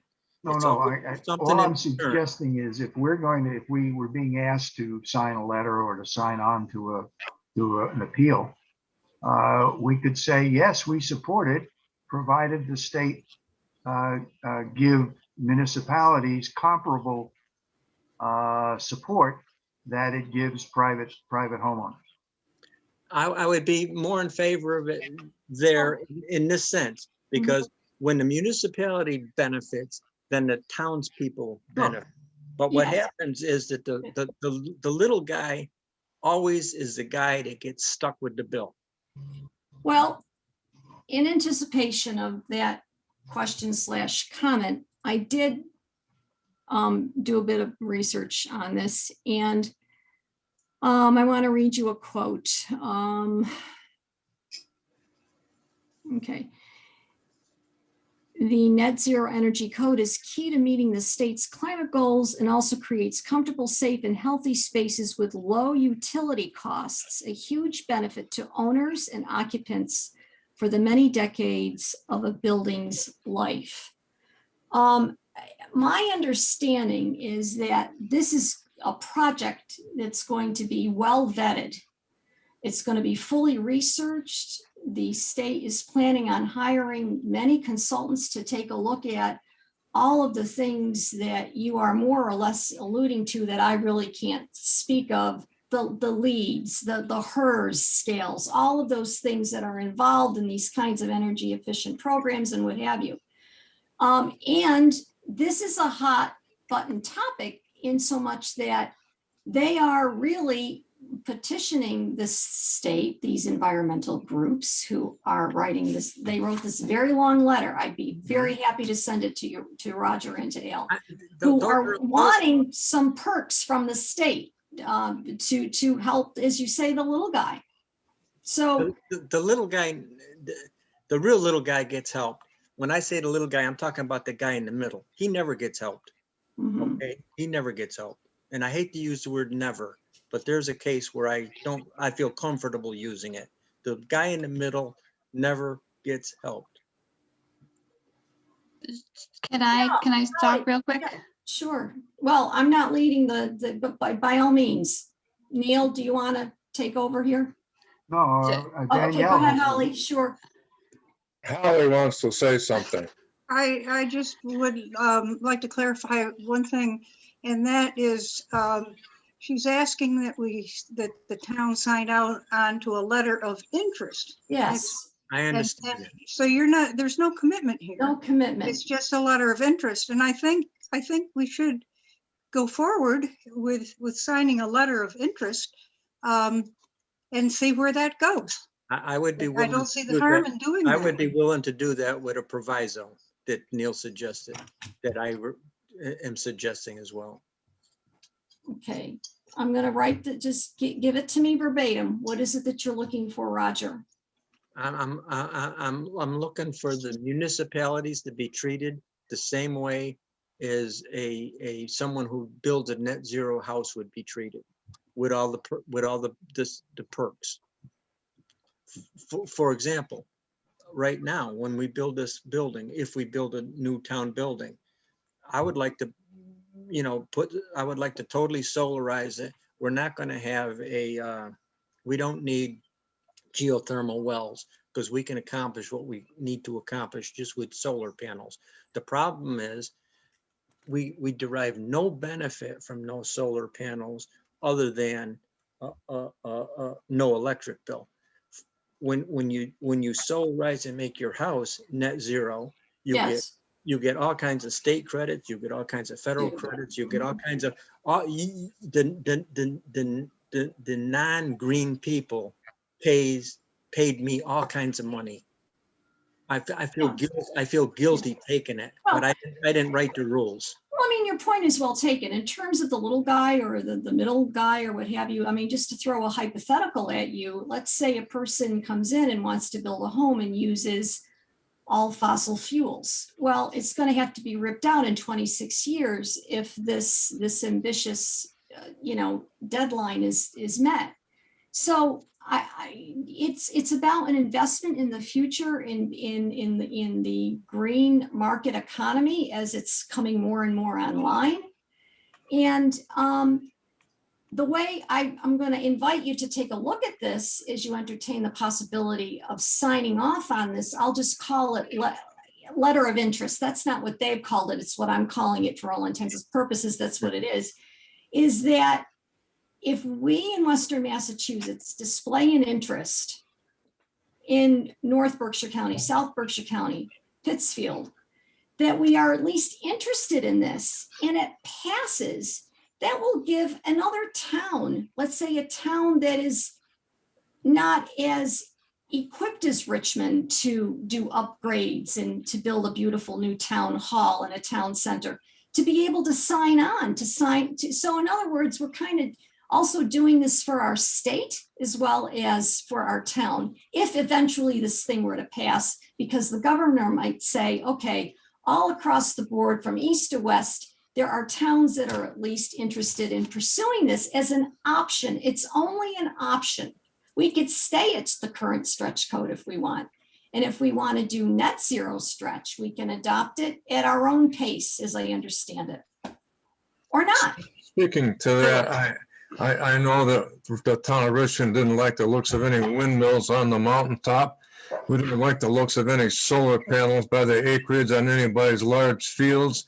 So I don't know. I think some of the opinions are mixed here about how this arrives at net zero. I mean, I think fracking is another thing it's an issue. Nobody wants that done either, because it really involves more fossil fuels. But as far as not in my backyard, I think there's a lot of that goes on. No windmills that I can see. There no huge solar panel arrays near me. I think people are thinking like that. Mm-hmm. So I did talk to Paul Green today. Yeah, Paul. Yeah. So the concerns that Paul has that I also understand is that you have local contractors out this end of the state that do have concerns with the stretch code as well, because out in the Western Mass and this end of the state, there's not enough people who are equipped for that kind of thing like they are in Boston. There's not enough of the correct materials out this way, which significantly increases the cost for the people who are trying to build out this way. So it really affects the builders as well as the homeowners, like Roger had said. So I totally understand where Roger's coming from as well, and I understand where you're coming from. I don't know enough about it. I did reach out to Lee Lennox and Great Barrington to ask their opinions, and they had no idea what I was talking about. So they were no help for me either. But one of the bigger concerns I think is that if we were to sign on to say that, yes, we would be interested in it, it would, is the state going to move more of those items and builders out this way? Because there's not that much out here. And when we're going for the energy codes right now, we're having local builders that are struggling out here. Where we out here do already try to make zero energy, basically, because it's so cold and all that kind of stuff. Whereas I'm not sure how it works in the Boston area. So that's Danielle, that's an excellent question. I would just tack on to that. I can appreciate that, and it's kind of in line with Roger's proviso in that, I've lived in Richmond my entire life. I'm 63 years old. We moved, some of you know that I moved here when I was 4. So I've been here forever. And heard for years and years that, Boston always forgets us. Boston doesn't even know Western Mass is here. They think of us more like upstate New Yorkers because, the New York state line is 4 minutes up the road from where I lived all my life. Well, okay, we'll see. I myself would be very interested to know to what degree they will include us in the consultation process of writing up this year-long project to get it into the climate bill. So I think your points are valid, folks. I do. I'm only asking that I can at least get one person who is a town official or an appointee, that's what I was told, that will at least, along with Williamstown, Cummington, Northampton, Pittsfield, Egremont, Springfield, Washington, and Windsor, sign. Hold it, Melanie. You got us. I mean, give it to the Board of Selectmen. We will look at it and we will act on it. Done. I'm not saying how we'll act on it, but get it to us and we'll act on it. I'd be happy to. That's great. Okay. And, Okay. and, again, those of you who know me,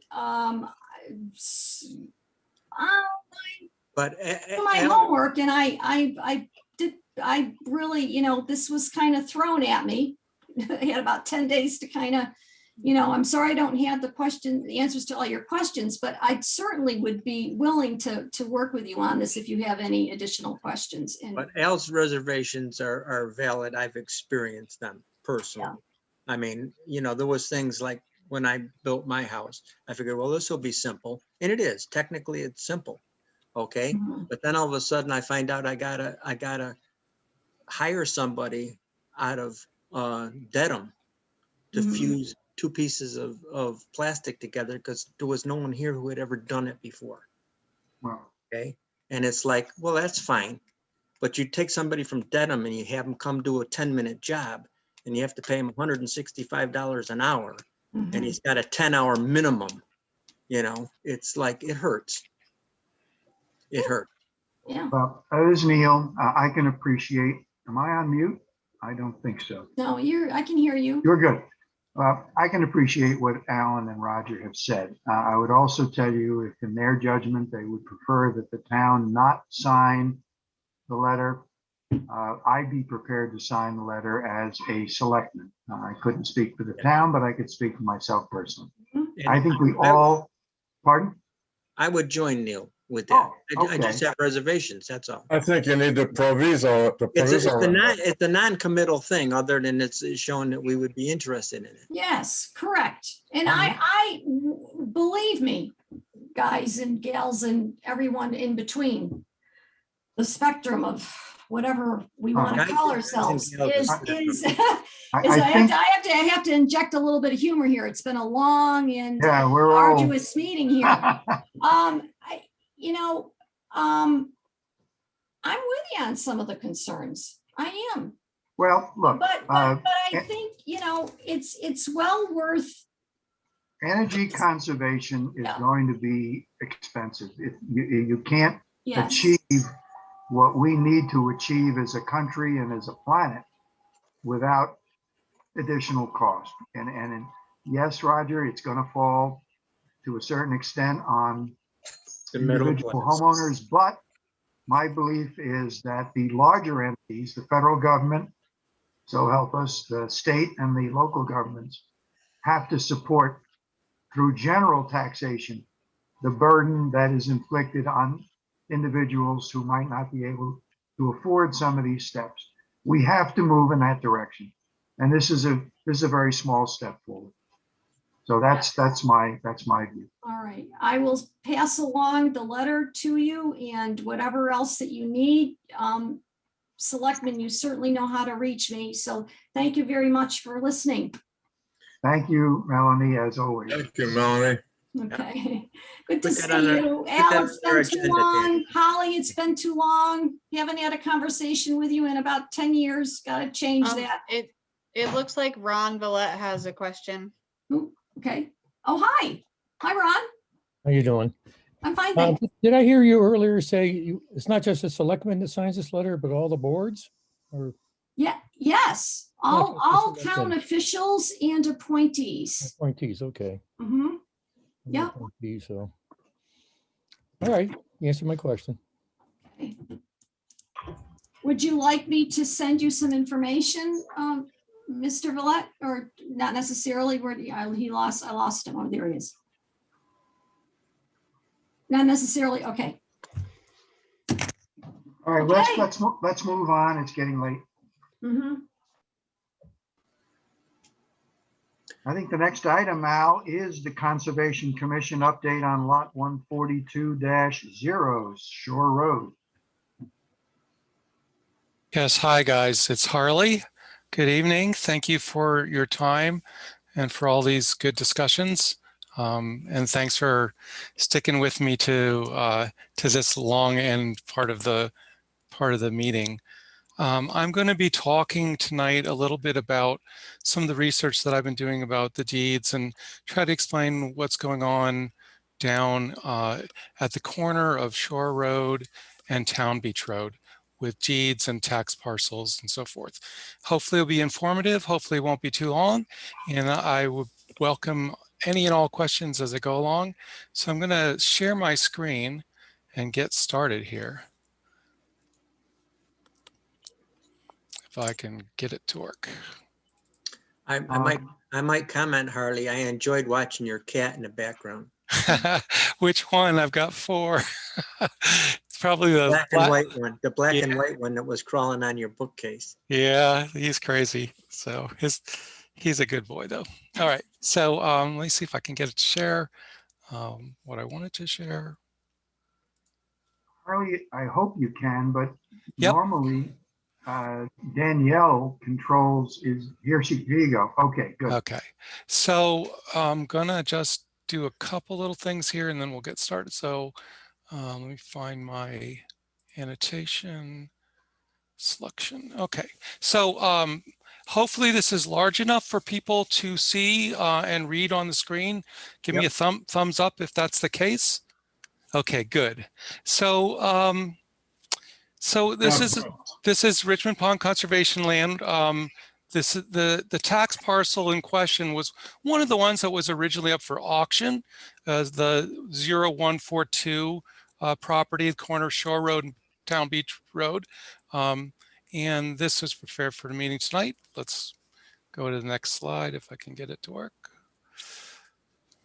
Maybe not. Maybe. Hello. Yeah, sorry. Let me see if it's not working and why not. So, sorry about that. That bar on the right-hand side of that slide, can you just pull that down? I just can't get it to move off my. Oh, there we go. All right. So here we go. So so here's the background. Back on November 4th, at your meeting, you voted to turn that tax parcel 142 over to the Concom for further protection under Article 97. The challenge that we're facing is down here at the bottom of the slide on the right. 014 tax parcel doesn't actually exactly match the property described by the current deeds. And because the deeds always control, you know, when you're doing a transfer or any sort of conveyance or property change like that, you have to go by what the deeds say. So the locus of what we're talking about is over here, you know, got it. Right down in the corner, looks pretty good, right? So the Peters house. Right, exactly. So 143 here in this slide, that's Peter Miller's property. The current day tax parcel is actually an amalgam. It's a combination of 2 different lots from the original subdivision plan. So it includes all of lot 125, which is this side of it. And then it includes a portion of what was lot 126. So let's look a little bit farther. So that's what this says here. And then we're going to talk about the deeds that are involved. So there are two deeds. One describes the lot 125. The second one's going to talk about lot 126. And in the end, after all the research that we did, we found that both of those deeds do show that the town of Richmond is the owner of both of those properties. All right, so let's look at the first deed. This is the least complicated one. So this deed, in 1952, the developer, Curtis L. Jones of the subdivision, Richmond Shores, sold this lot to Anthony and Concita Lazaro, excuse me, in 1948, I think it was. Then the town takes it from them for non-payment of taxes in 1952. They did a 1955 auction. They got no bids. And they created a new deed with the town as owner. And this is where you would find it at the registry, book 625, page 275. So that's the controlling deed. That's the deed that shows that the town of Richmond owns this piece of it. There is a wrinkle, however. 4 years after that happened in 1959, the Lazaros, who apparently didn't realize that this had been taken and sold out from under them, sold it to J. Arthur Mann and his wife Marie, who lived right across the street here at 127 and 128. So I don't think that's a transaction that's valid, because you can't sell property that you don't own. And since the town had already taken it and never gave it back, you can't sell it. The consideration paid was less than $100 for that bogus sales. The Manns, are no longer alive. The Lazaros are no longer alive. No other transactions ever occurred. So I do believe that in the end, 125 we have a clear title to it under this deed that's at book 2625, page 275. That's the simpler one. Any questions about that? No. Kind of crazy that they sold it, but that's the way it went. Now, the second deed in lot 26 is a little bit more complicated. So in 1958, Darwin Morse created a deed and deeded the property outlined in this light blue color to the town. And this large piece of property was all in this one deed. So this little part of 126 down here that we had highlighted before, that's part of 142, all of this roadway, the town boat launch area, the parking lot, the inlet of Mount Lebanon Brook, all of that, all the way up to the town line with Pittsfield, it's all within this one big deed. And that deed is current, and it is the controlling deed as far as anyone knows.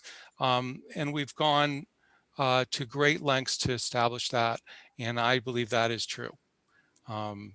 And so let's go on. So the original lot 126 boundary didn't stop here at Town Beach Road. It actually is outlined in red.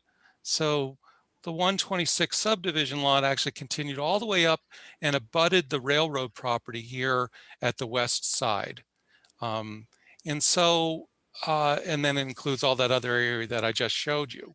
So that all happened before the Town Beach Road was constructed, which happened in 69-70. But the town used, part of that lot 126 to build the road. And that's what we're showing. The Morse deed, that large deed, is actually covered by 3 modern tax parcels that our assessors have set up. So there's this one that includes 125 and 126.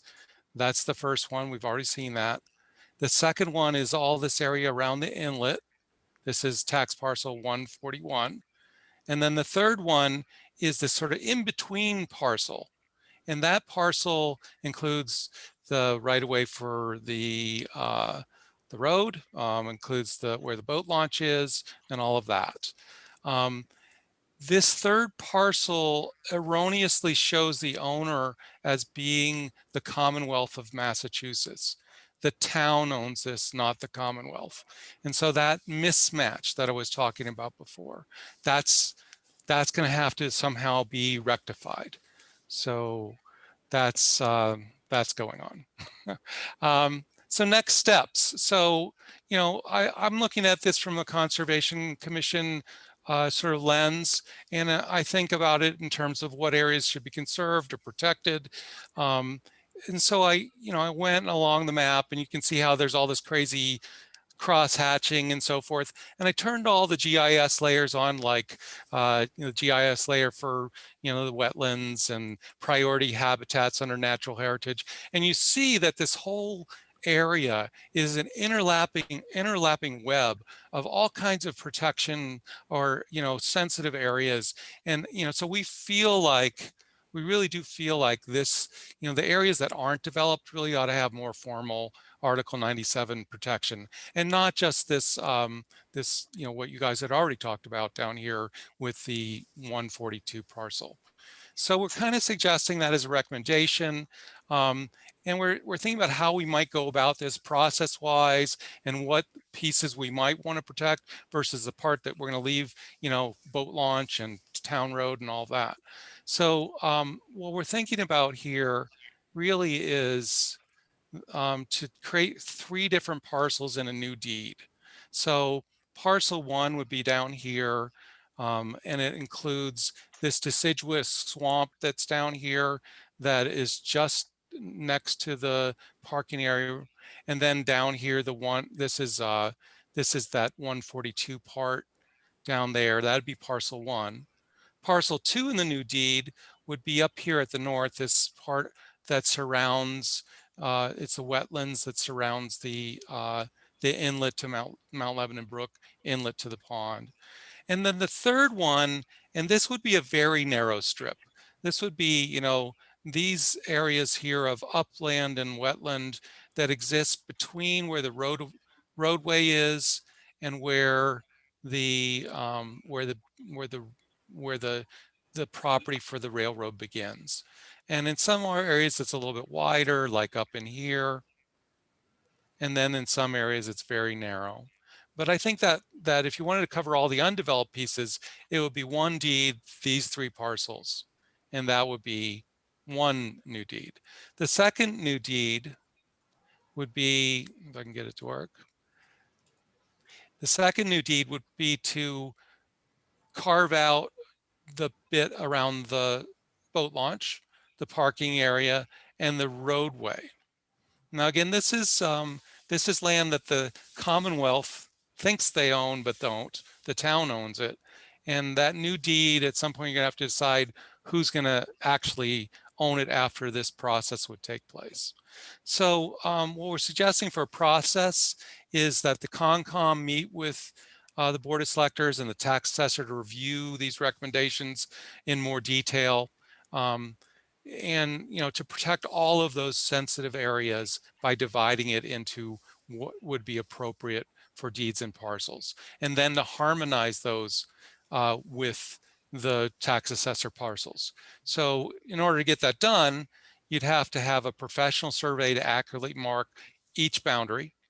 I don't think the survey would be that difficult, primarily because, it's very accessible. It's all along a road. Nobody has to go climbing through a swamp or up a forested mountain or something to do it. There are very good landmarks because the railroad is there and all the stations on the railroad are very well marked. We have good documents. We know where all the deeds are. The survey people wouldn't have to redo that work. So I don't actually think it would be as difficult a survey as some surveys might be. This next thing would be, once that's done and everything's marked out, is for the town attorney to draft new deeds to reflect the accurate reality. And then for you guys would sign those, you guys as the Board of Selectmen would sign those off, and the assessor's map would have to be updated to harmonize, to reflect accurately who owns what. And then the final step is what happens to formally put the land in Article 97 protection, and that's a vote at a warrant town meeting, a dedication statement. It's a very simple dedication statement that happens. Beth has already drafted a sample of one. It's only 1 paragraph or 2 paragraphs long. It's a very simple thing, but it's a very necessary thing under state law. in order to get it into 97 and make sure that it sticks. So that's it. Thank you for your time and attention. I'd be glad to answer any questions you have about any of this. Yeah, I have a question about the boat ramp. Now, you're saying that the Commonwealth of Massachusetts assumes that they own the parking lot and part of the road and the boat ramp. So actually Now, what, how does the town fit into this picture as far as the boat ramp goes and other accoutrements that the state has placed on that, on and attached to that property? okay, so this is the story that I know, Alan, and it's a complex story, but I'm going to shorten it. So during the time that they were constructing the road, which was, they were negotiating it for a while, but 69 and 70, when they were constructing it, the Public Access Board at the state, who doesn't really exist anymore in the same way. There's still an access board, but it's not the same one as existed in the 60s. But they got together with the Board of Selectmen here, and they negotiated a contract. And the town took some responsibility for building Town Beach Road, and the state took some part of it. They both chipped in, and they got it done. They in the process of doing that, there were some deeds that were swapped around a little bit, but this wasn't one of them. This Morse deed that the town got from Morse in 1958, that didn't get swapped and never got changed.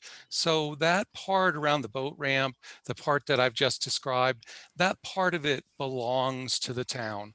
The deed controls. There's no other thing. I think in the contract, the town made a commitment to do the maintenance of the road and to do some maintenance of the boat ramp area and all of that. But the Commonwealth has never owned it and has no deed. I was So, really, I guess my question is, if the boat ramp needs to be replaced, repaired, or whatever, does the town of Richmond own that responsibility? well, I mean, as you probably well remember, in 2017, I think they spent almost 100 grand to redo it, right? Yes. And and I think they feel that because they have to maintain public access to a great pond like what Richmond Pond is, I think they are under obligation to do that, and they seem to be fulfilling those obligations, at least so far. But doesn't mean they own the land. I have a couple questions. First of all, I appreciate all the work you've done, and I like where you're going with this. The question I have is the cost to do this. Who's going to bear the cost of the surveys and that type of stuff? So that, I guess that's a question I really can't answer. I think that one, I don't think it's going to be a hugely expensive survey. I don't think that's going to, because of all the reasons I said. It's not like they have to go get in a canoe, go across the swamp and try to find some stone that somebody wrote down No. 100 years Yeah. ago. The title search part of the survey that's already been done exhaustively, and we can turn that over to them. So as a matter of amount of money, I don't know exactly, but I don't think it's going to be a huge amount. Secondly, I would support, and this is just me, not the Conservation Commission entirely, I would support using some of the conservation acquisition funds to help defray the survey costs. So it would come out of that fund that we've been building up. What I would suggest we do, we the board, is we allow you to continue pursuing this and then see where it leads. And when we can finalize some numbers or whatever, we'll take a close look at it. And it's interesting, the boat ramp thing. It would be interesting to see where that leads with respect to, well, the state will probably continue to control that, and we'll probably have to live with that. In fact, it's probably a good decision. But I would say continue your pursuits and let's see where it leads. Well, I mean, I guess my question back to you, Roger, is just I'm trying to understand where you want me to go next, because we've talked to the state. I've had conversation with with Douglas Cameron, who's the public records officer for the current public access board. I've also gone to DCAM and did a public records request through them and a subsequent follow-up to that. And in both of those results, the state was able to find some deeds for other parts of the town beach road that they do own. Mhm. But they are completely unable to find any documentation that they own any of this part of the road. And I think that's actually I don't, there's no other place to do research. I think we know the incomplete story of the deeds at this point. The only thing that we don't have our hands on is a copy of the contract that sort of set out who was going to do what, who was going to pay for what. But that's not a land property issue. No. That's more of a, The whole proposition with building the town beach and everything was all done on a handshake by just a few people in town that were trying to provide a town beach for the town of Richmond, and they accomplished that. yep. And it was the Frank Rossins of the world, and right. And Arthur Howard and yeah, exactly. Yep. But there's two things we can do. We could limit the scope of what you're doing to what we asked you to do. Is just the little piece, that 125 or whatever number it was. But I think the way you've broadened the scope of this and trying to encompass and doing it right is a better approach. It's a good approach. I commend you for pursuing it to the extent you have. You put together a good recommendation here. I would like to just continue to pursue it until we get to the point where we have to decide who pays for what and how do we proceed from there. What do you think, Ron? Roger, so you're saying we should go ahead and get estimates for the survey? That's the first cost item. And then based on the chart that Harley showed recently in terms of those different lots, but then secondly, creation of the deeds, that's a legal thing. You want us to get estimates for that too? Well, that would be my recommendation. I'd like to hear what Neil, he's usually got good insight into these things. Well, here are the next steps that are suggested here. I guess my question is this. What is it that we cannot do now that requires all of this effort? And gosh, Harley, I really commend you for the amount of time you put in here. Is there something that we are prevented from doing now that could harm future generations, could lead to some form of degradation of the property, that we must go through this to remedy?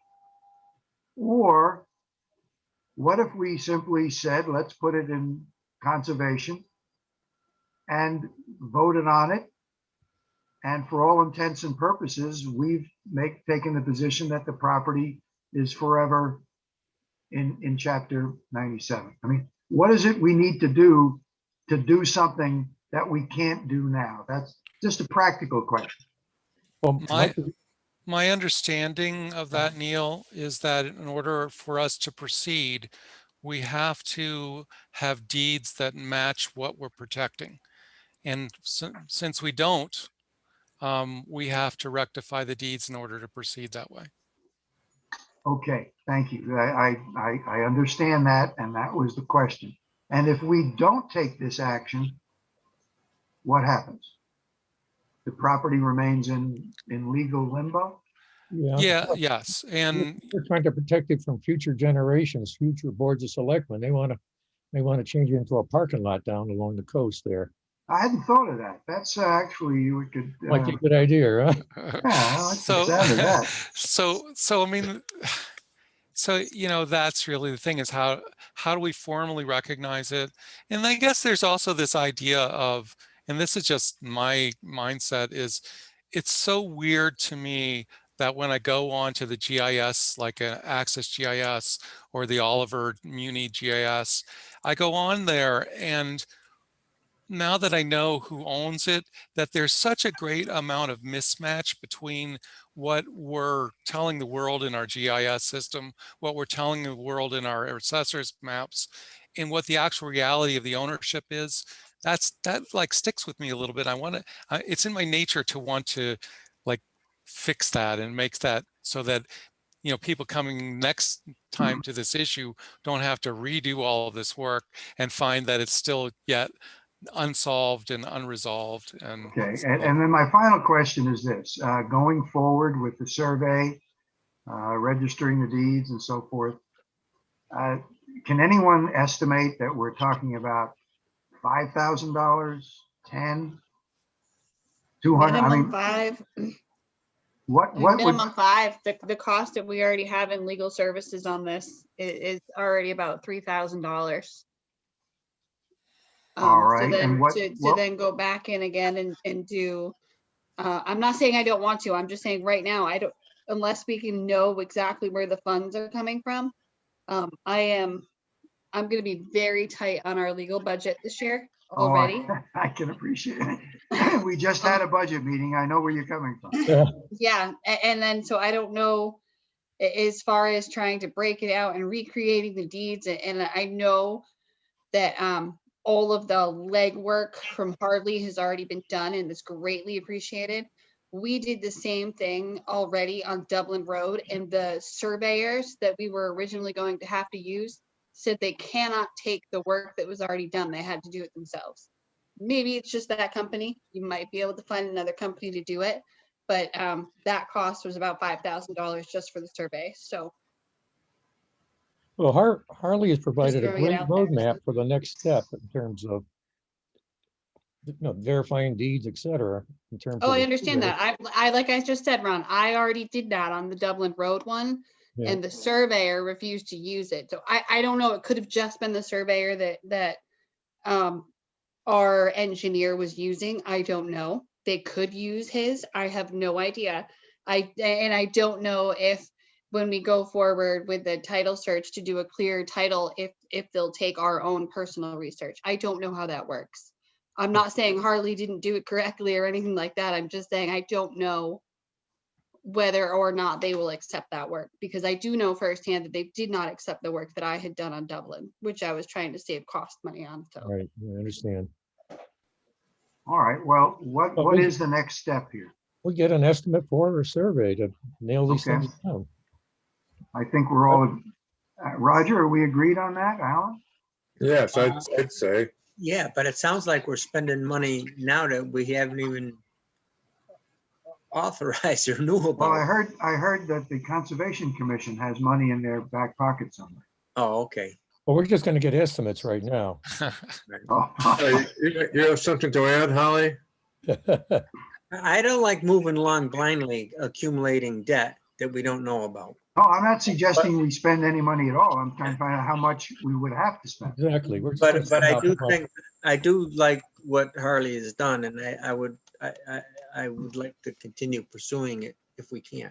Well, let's go the next step then. Let's find out. What it looks like. I want to ask Holly to step in and have something to say. I would just like to support Harley's, not only all the work he's done, but support going forward. There are monies in the Conservation Fund. $5,000 of that isn't that much. I understand trying to keep the budget under control, but this is important for the future. That property should be preserved, protected in perpetuity. And that's the best way to do it, is to put it into Chapter 97. And you can't do it unless you have clear title. That's true. But there are funds in the Conservation Commission fund. Yes, they have to be approved to be used, but you know, it's important that we do this for the future, for our children, for our grandchildren. I'm not going to be around much longer. You know, it's not going to matter to me personally, but it certainly does matter to generations going forward. You know, boards of selectmen change, officers in the town change, and they don't know what has preceded some of these decisions that are made. And we saw that just recently when that parcel on the corner of Shore Road and the access road to the beach, when that was put up for sale. It never should have been put up for sale, for auction. And the town, they didn't realize where that property came from and why it was bought to protect it. and to serve and there are a lot of things that have happened in the past that aren't, the selectmen, new selectmen, when they come on, they don't know the history and things don't get followed through. So I am basically very important in supporting, I think it's very important to support Harvey's pursuing of this project. And I'm sure we can find the funds for it, if not use the Conservation Commission funds. And the Thank full you. commission is aware of what's been done. Harley briefed them in our last meeting, so I think they're on board too. The only thing we have to vote on. All right, And well, if all if the only action now is to get the cost of the survey, correct. doesn't require any expenditure. That's the Correct. next step. Let's do it. Unless you want to That's pay my early. view. Yeah, I want to personally thank Harley for his hard and really thorough work on this project. He really did a great job on it. It was easy to understand, and we see what needs to be done. Yeah, yeah. Thank you. You're very welcome. Thank you guys. You guys are the ones doing all the hard work. I'd like to make a comment to Alan there on the boat ramp. The Fish and Wildlife website shows that Richmond is responsible for maintenance of that boat ramp. And there's a whole page in there if you wanted to look at it. But it's very clear that they expect Richmond to maintain that boat ramp. Oh, So that could be an issue down the road. No, Discussion for we another own the day. land. The town owns the land, so it makes sense. that's right. So the last thing I want to add to this is just I do know that the Public Access Board records from that time period do still exist. They're in a box in the State Library in Boston in the basement.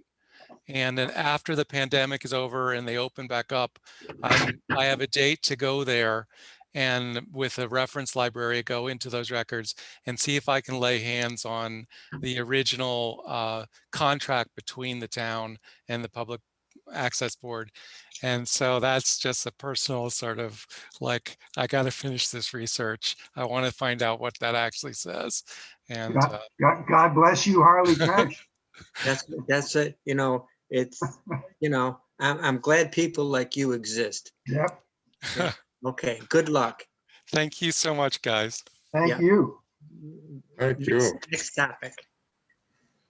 The next topic on our agenda is public comment, but I think we've exhausted our public at this point, unless. I do have a question for the board. You remember the open space and recreation plan that was developed about 5 years ago? Yes. And I was on that committee, but I think Holly might have been too. I don't remember. But anyway, that thing is supposed to be updated next year, fiscal 22 or calendar 22. Has anybody in the town board or anybody thought about doing No, an no, I update of haven't. it? I'm thinking about another volunteer, Yeah, you know, that. So updating that plan is actually part of the hazard mitigation municipal vulnerability program that we're doing right now.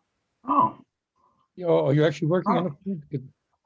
There was a committee of about 8 people that did that back 5 years ago. So, but that was the original plan. So it wasn't like it was this one here would be a modification, updating what we didn't do. Harley, are you a resident of Richmond? Yeah. I am. I live over right next to Ruth Bass. Oh, well, that's interesting. Now that we know you exist, we might be. I'm very interested in the open space planning. I was looking at that plan the other day. And, you know, a couple of the big centerpieces of the plan from a conservation perspective, at least, were the protection of Perry's Peak, which got accomplished. Thanks to all the hard work that you guys did. And then also a big piece of it was trying to find a recreation area by purchasing Camp Marion White. And of course, that didn't go through. But with those two big kind of centerpieces off the table, you know, I think the town needs to take a temperature again about what are the next big priorities? Where are we going to spend our time concentrating over the next 6-year plan? What are our big goals for the town? Now, I can't, obviously, I'm can only speak for myself, but I'm certain that other people would like to like reinvigorate that and try to figure out, you know, what are those next big pieces? What do we want to look like in another 6 years? And what will we be working against? So, Harley, we're going to invite you to the next meeting of the Long Range Planning Committee. okay, I'd be glad to. Why don't you be thinking about those things? Yeah. And then maybe make a recommendation to the board at some time in the future when we can actually touch and feel people. Sounds good. And Thank you. Danielle, I don't know what you've done since you came on board, but while Mark was still here, he asked for updates on the action items and that, and we provided a few, I don't know how many years ago now, but he probably has them in his file somewhere. And I don't know if anybody else has updated their action items, but we reported on a few of ours over time. Does Danielle, you address that to Danielle or to me? Yes, I assume she has the files on that because it was Mark Verhinsky, you know, after it was developed, Mark Verhinsky polled us relative to reporting on action items a few years ago. And I did make a report back then, but I'm not sure who else. There's a lot of people on that committee. It wasn't just conservation, it was recreation and land trust and everybody else. So I don't know where they are. I on have the a copy of the plan, but I'm not quite sure what you're referring to, Ron. Well, I don't know if Mark left some files on that. That's all I'm asking. On the whole process of the open space plan? No, on the action item responses. There's a lot of action items in there assigned to different boards. And I and don't some know. of the- I'd have to go digging through his files. Yeah, I figured you might. Okay. But there's some stuff there already relative to Could completing. I respectfully suggest it's getting a little late? Can we? Yep. Yeah. And Daniel, if you have any questions on that, I can probably fill you in a little bit, but I was only reporting for the Concom, not anybody else. Okay, where are we at, Neil? Are we getting near the end of this? Yes, we are. Selectmen matters. I have none. I have none. Roger, you're muted. Roger, you're muted. I can't lip read. I'll tell you, there's been a problem. I've been muted when I didn't want to be. And now it sounds Roger, like, don't hit anything yet. There you go. all right. Danielle was causing me issues. Hey, Do you have anything, Roger? No, I just have supper planned. Yeah. Danielle, you're next up with the town administrator report. yep. So we have the next few meetings scheduled. We're still sticking with our second and fourth meetings. The two big meetings that we need to talk about are the caucus, which is the fourth Monday of March, and how we want to do that. Do you want to try to drive in caucus again? Because The I fourth can't. Monday in March is the 22nd? Yep. No, Monday is the 1st. Hold on. No, that's what it. The answer is yes. If we can't do a get together, then we'll do the next best thing. Oh, that Okay. worked out good. That worked out good. Do you want to do a drive? You want to try the drive through caucus again? If we have to. If we have to. I'd rather, the I think we do because I don't think. meeting is number one, drive-in caucus is two, and Zoom is last. Yeah, we can't meet at the school. And I don't think we can meet at town hall. I don't have enough room to get enough people in for Yeah, town so hall. I that's, can't the make it answer is it's happen. a drive-in caucus. Yeah. And the next main meeting that we have to think about is the baby town meeting. The Richmond Civic Association has always done that. They are no longer, so we now need to discuss a baby town meeting. That usually is on the Saturday preceding the town meeting. That's what we did last year. It's been a few weeks before that in the past too, so it's not always the week before, so it's up to you guys. All right, so I'm just looking at my date book here. Town meeting is May 19th.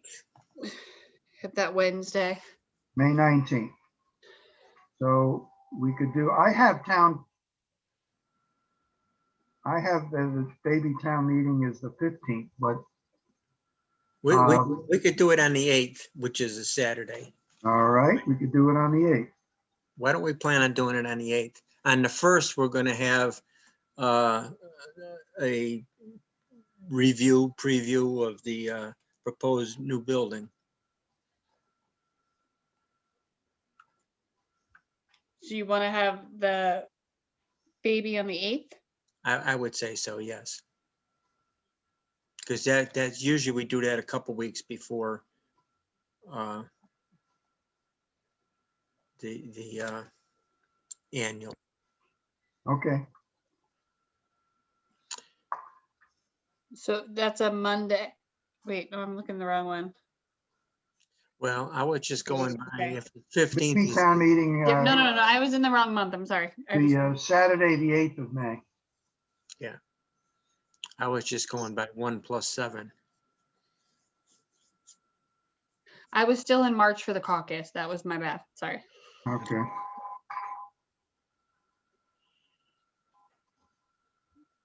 Okay, Did you do 11 o'clock, right? Or 10? whatever. I think we usually do 10 o'clock. I'll tell you what we do have to discuss, at least begin the discussion, is how do we conduct the town meeting, given the importance of some of the items that will come up. We do, but I have to figure out the caucus first, and then I'm gonna work on that one. And then we should be okay to figure the rest of that out. But for March 10th, it's also going to be a little bit of a longer meeting because we have the school budget at 4:30. Then we have the selectmen meeting, and I have a special permit for a new farm function permit for the 10th of March. And one of the things that we need to discuss also at some point in time is naming right rules. That's something that I wanted on the agenda, and I don't know if it didn't make it. I'm sorry, right, naming right rules, what is that?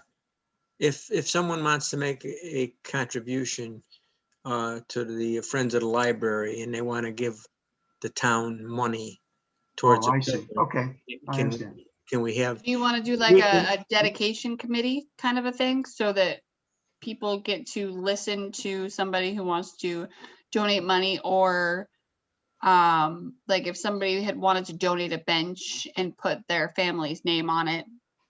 well, I'm interested in big money donors, not bricks and benches. I'm like, we got a building, it's got a west wing and an east wing in the center.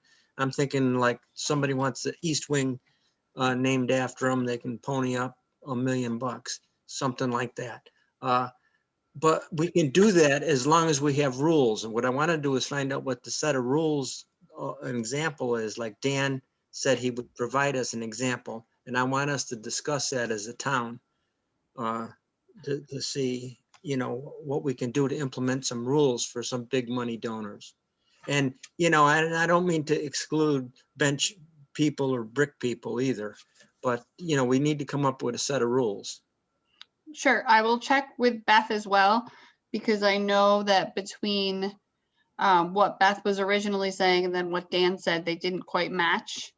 Well, So I don't know if it's also that you can name the library, not the municipal building. I'm not sure, but I'll check on those. And I do have a dedication naming committee set of rules and guidelines that I had from Stockbridge that I can pull up if you're interested in looking at those. Yeah, I mean, it can be done. No, nobody's going to tell me it can't be done, because as you drive around the country, you see all kinds of names, Plunkett High School, Stern School, Kennedy Library, whatever. It can be done. We just have to figure out how to do it so we can have a Stover wing or whatever. Well, I like that. Do they have to be dead before you name anything? No, we can even have a Villette, wing. Yeah, $1 million will name the library after them. It's just a simple matter of money. And rules. We have to do it in according to a set of rules. Holly's offering to volunteer, I think. You want I'm not offering to volunteer, but I do want to meet with the, at a selectmen's meeting and follow up on the detention basins and the maintenance of the detention basins at the Boys Club. So keep that in mind. That's not going to be a 2-minute thing, and there's got to be a lot of discussion on it. All right. I'm still waiting on the documentation from the state. You'll wait, How did you go muted, Holly? Did you hit the button? No, it's been, I'm on, There you go. I'm on. There you go. So 6 months we after we need to COVID. get it needs to be addressed. And if you need to follow up, Danielle, with the state, I suggest that's your responsibility. Holly, know, I we've have already- 3 times now. I have Okay. 3 times. They're telling me they can't get into their thing of documents because of COVID. And Well- in that documentation they have, it Well- says who is in charge of the detention basin. So that's the part that I'm waiting for so that we can have that discussion. I'm not purposely putting you off. That is the documentation I'm waiting for. Well, we have the written, the town's administrators' written agreement with the state that we would maintain, the town would maintain those, the basins. And it never has. So.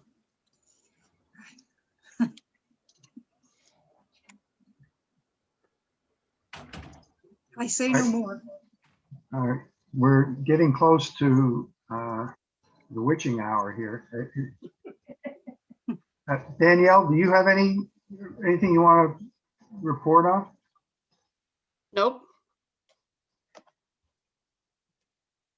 Then according to my copy of the agenda, we are at adjournment. I move that we do. Seconded. I think you lost Alan. No, he's, okay, he's for it. I'm for it. Okay, we're adjourned. Thank you, everybody. Good night, everyone. Thank you all. I'm back on. Good night, everyone. All right. Thank you, Clarence. Is Clarence still with us? Leslie. Yeah, there he is. He listens to the recording once we're done. All right, good night. Roger Allen, I'm driving to Florida on Friday. Just want you to know that. What about Friday? I'm driving to Florida on Friday. Okay, Hey, be careful driving. I will be. okay. I'll Keep be it under 80. I'll keep in touch. Good night, all.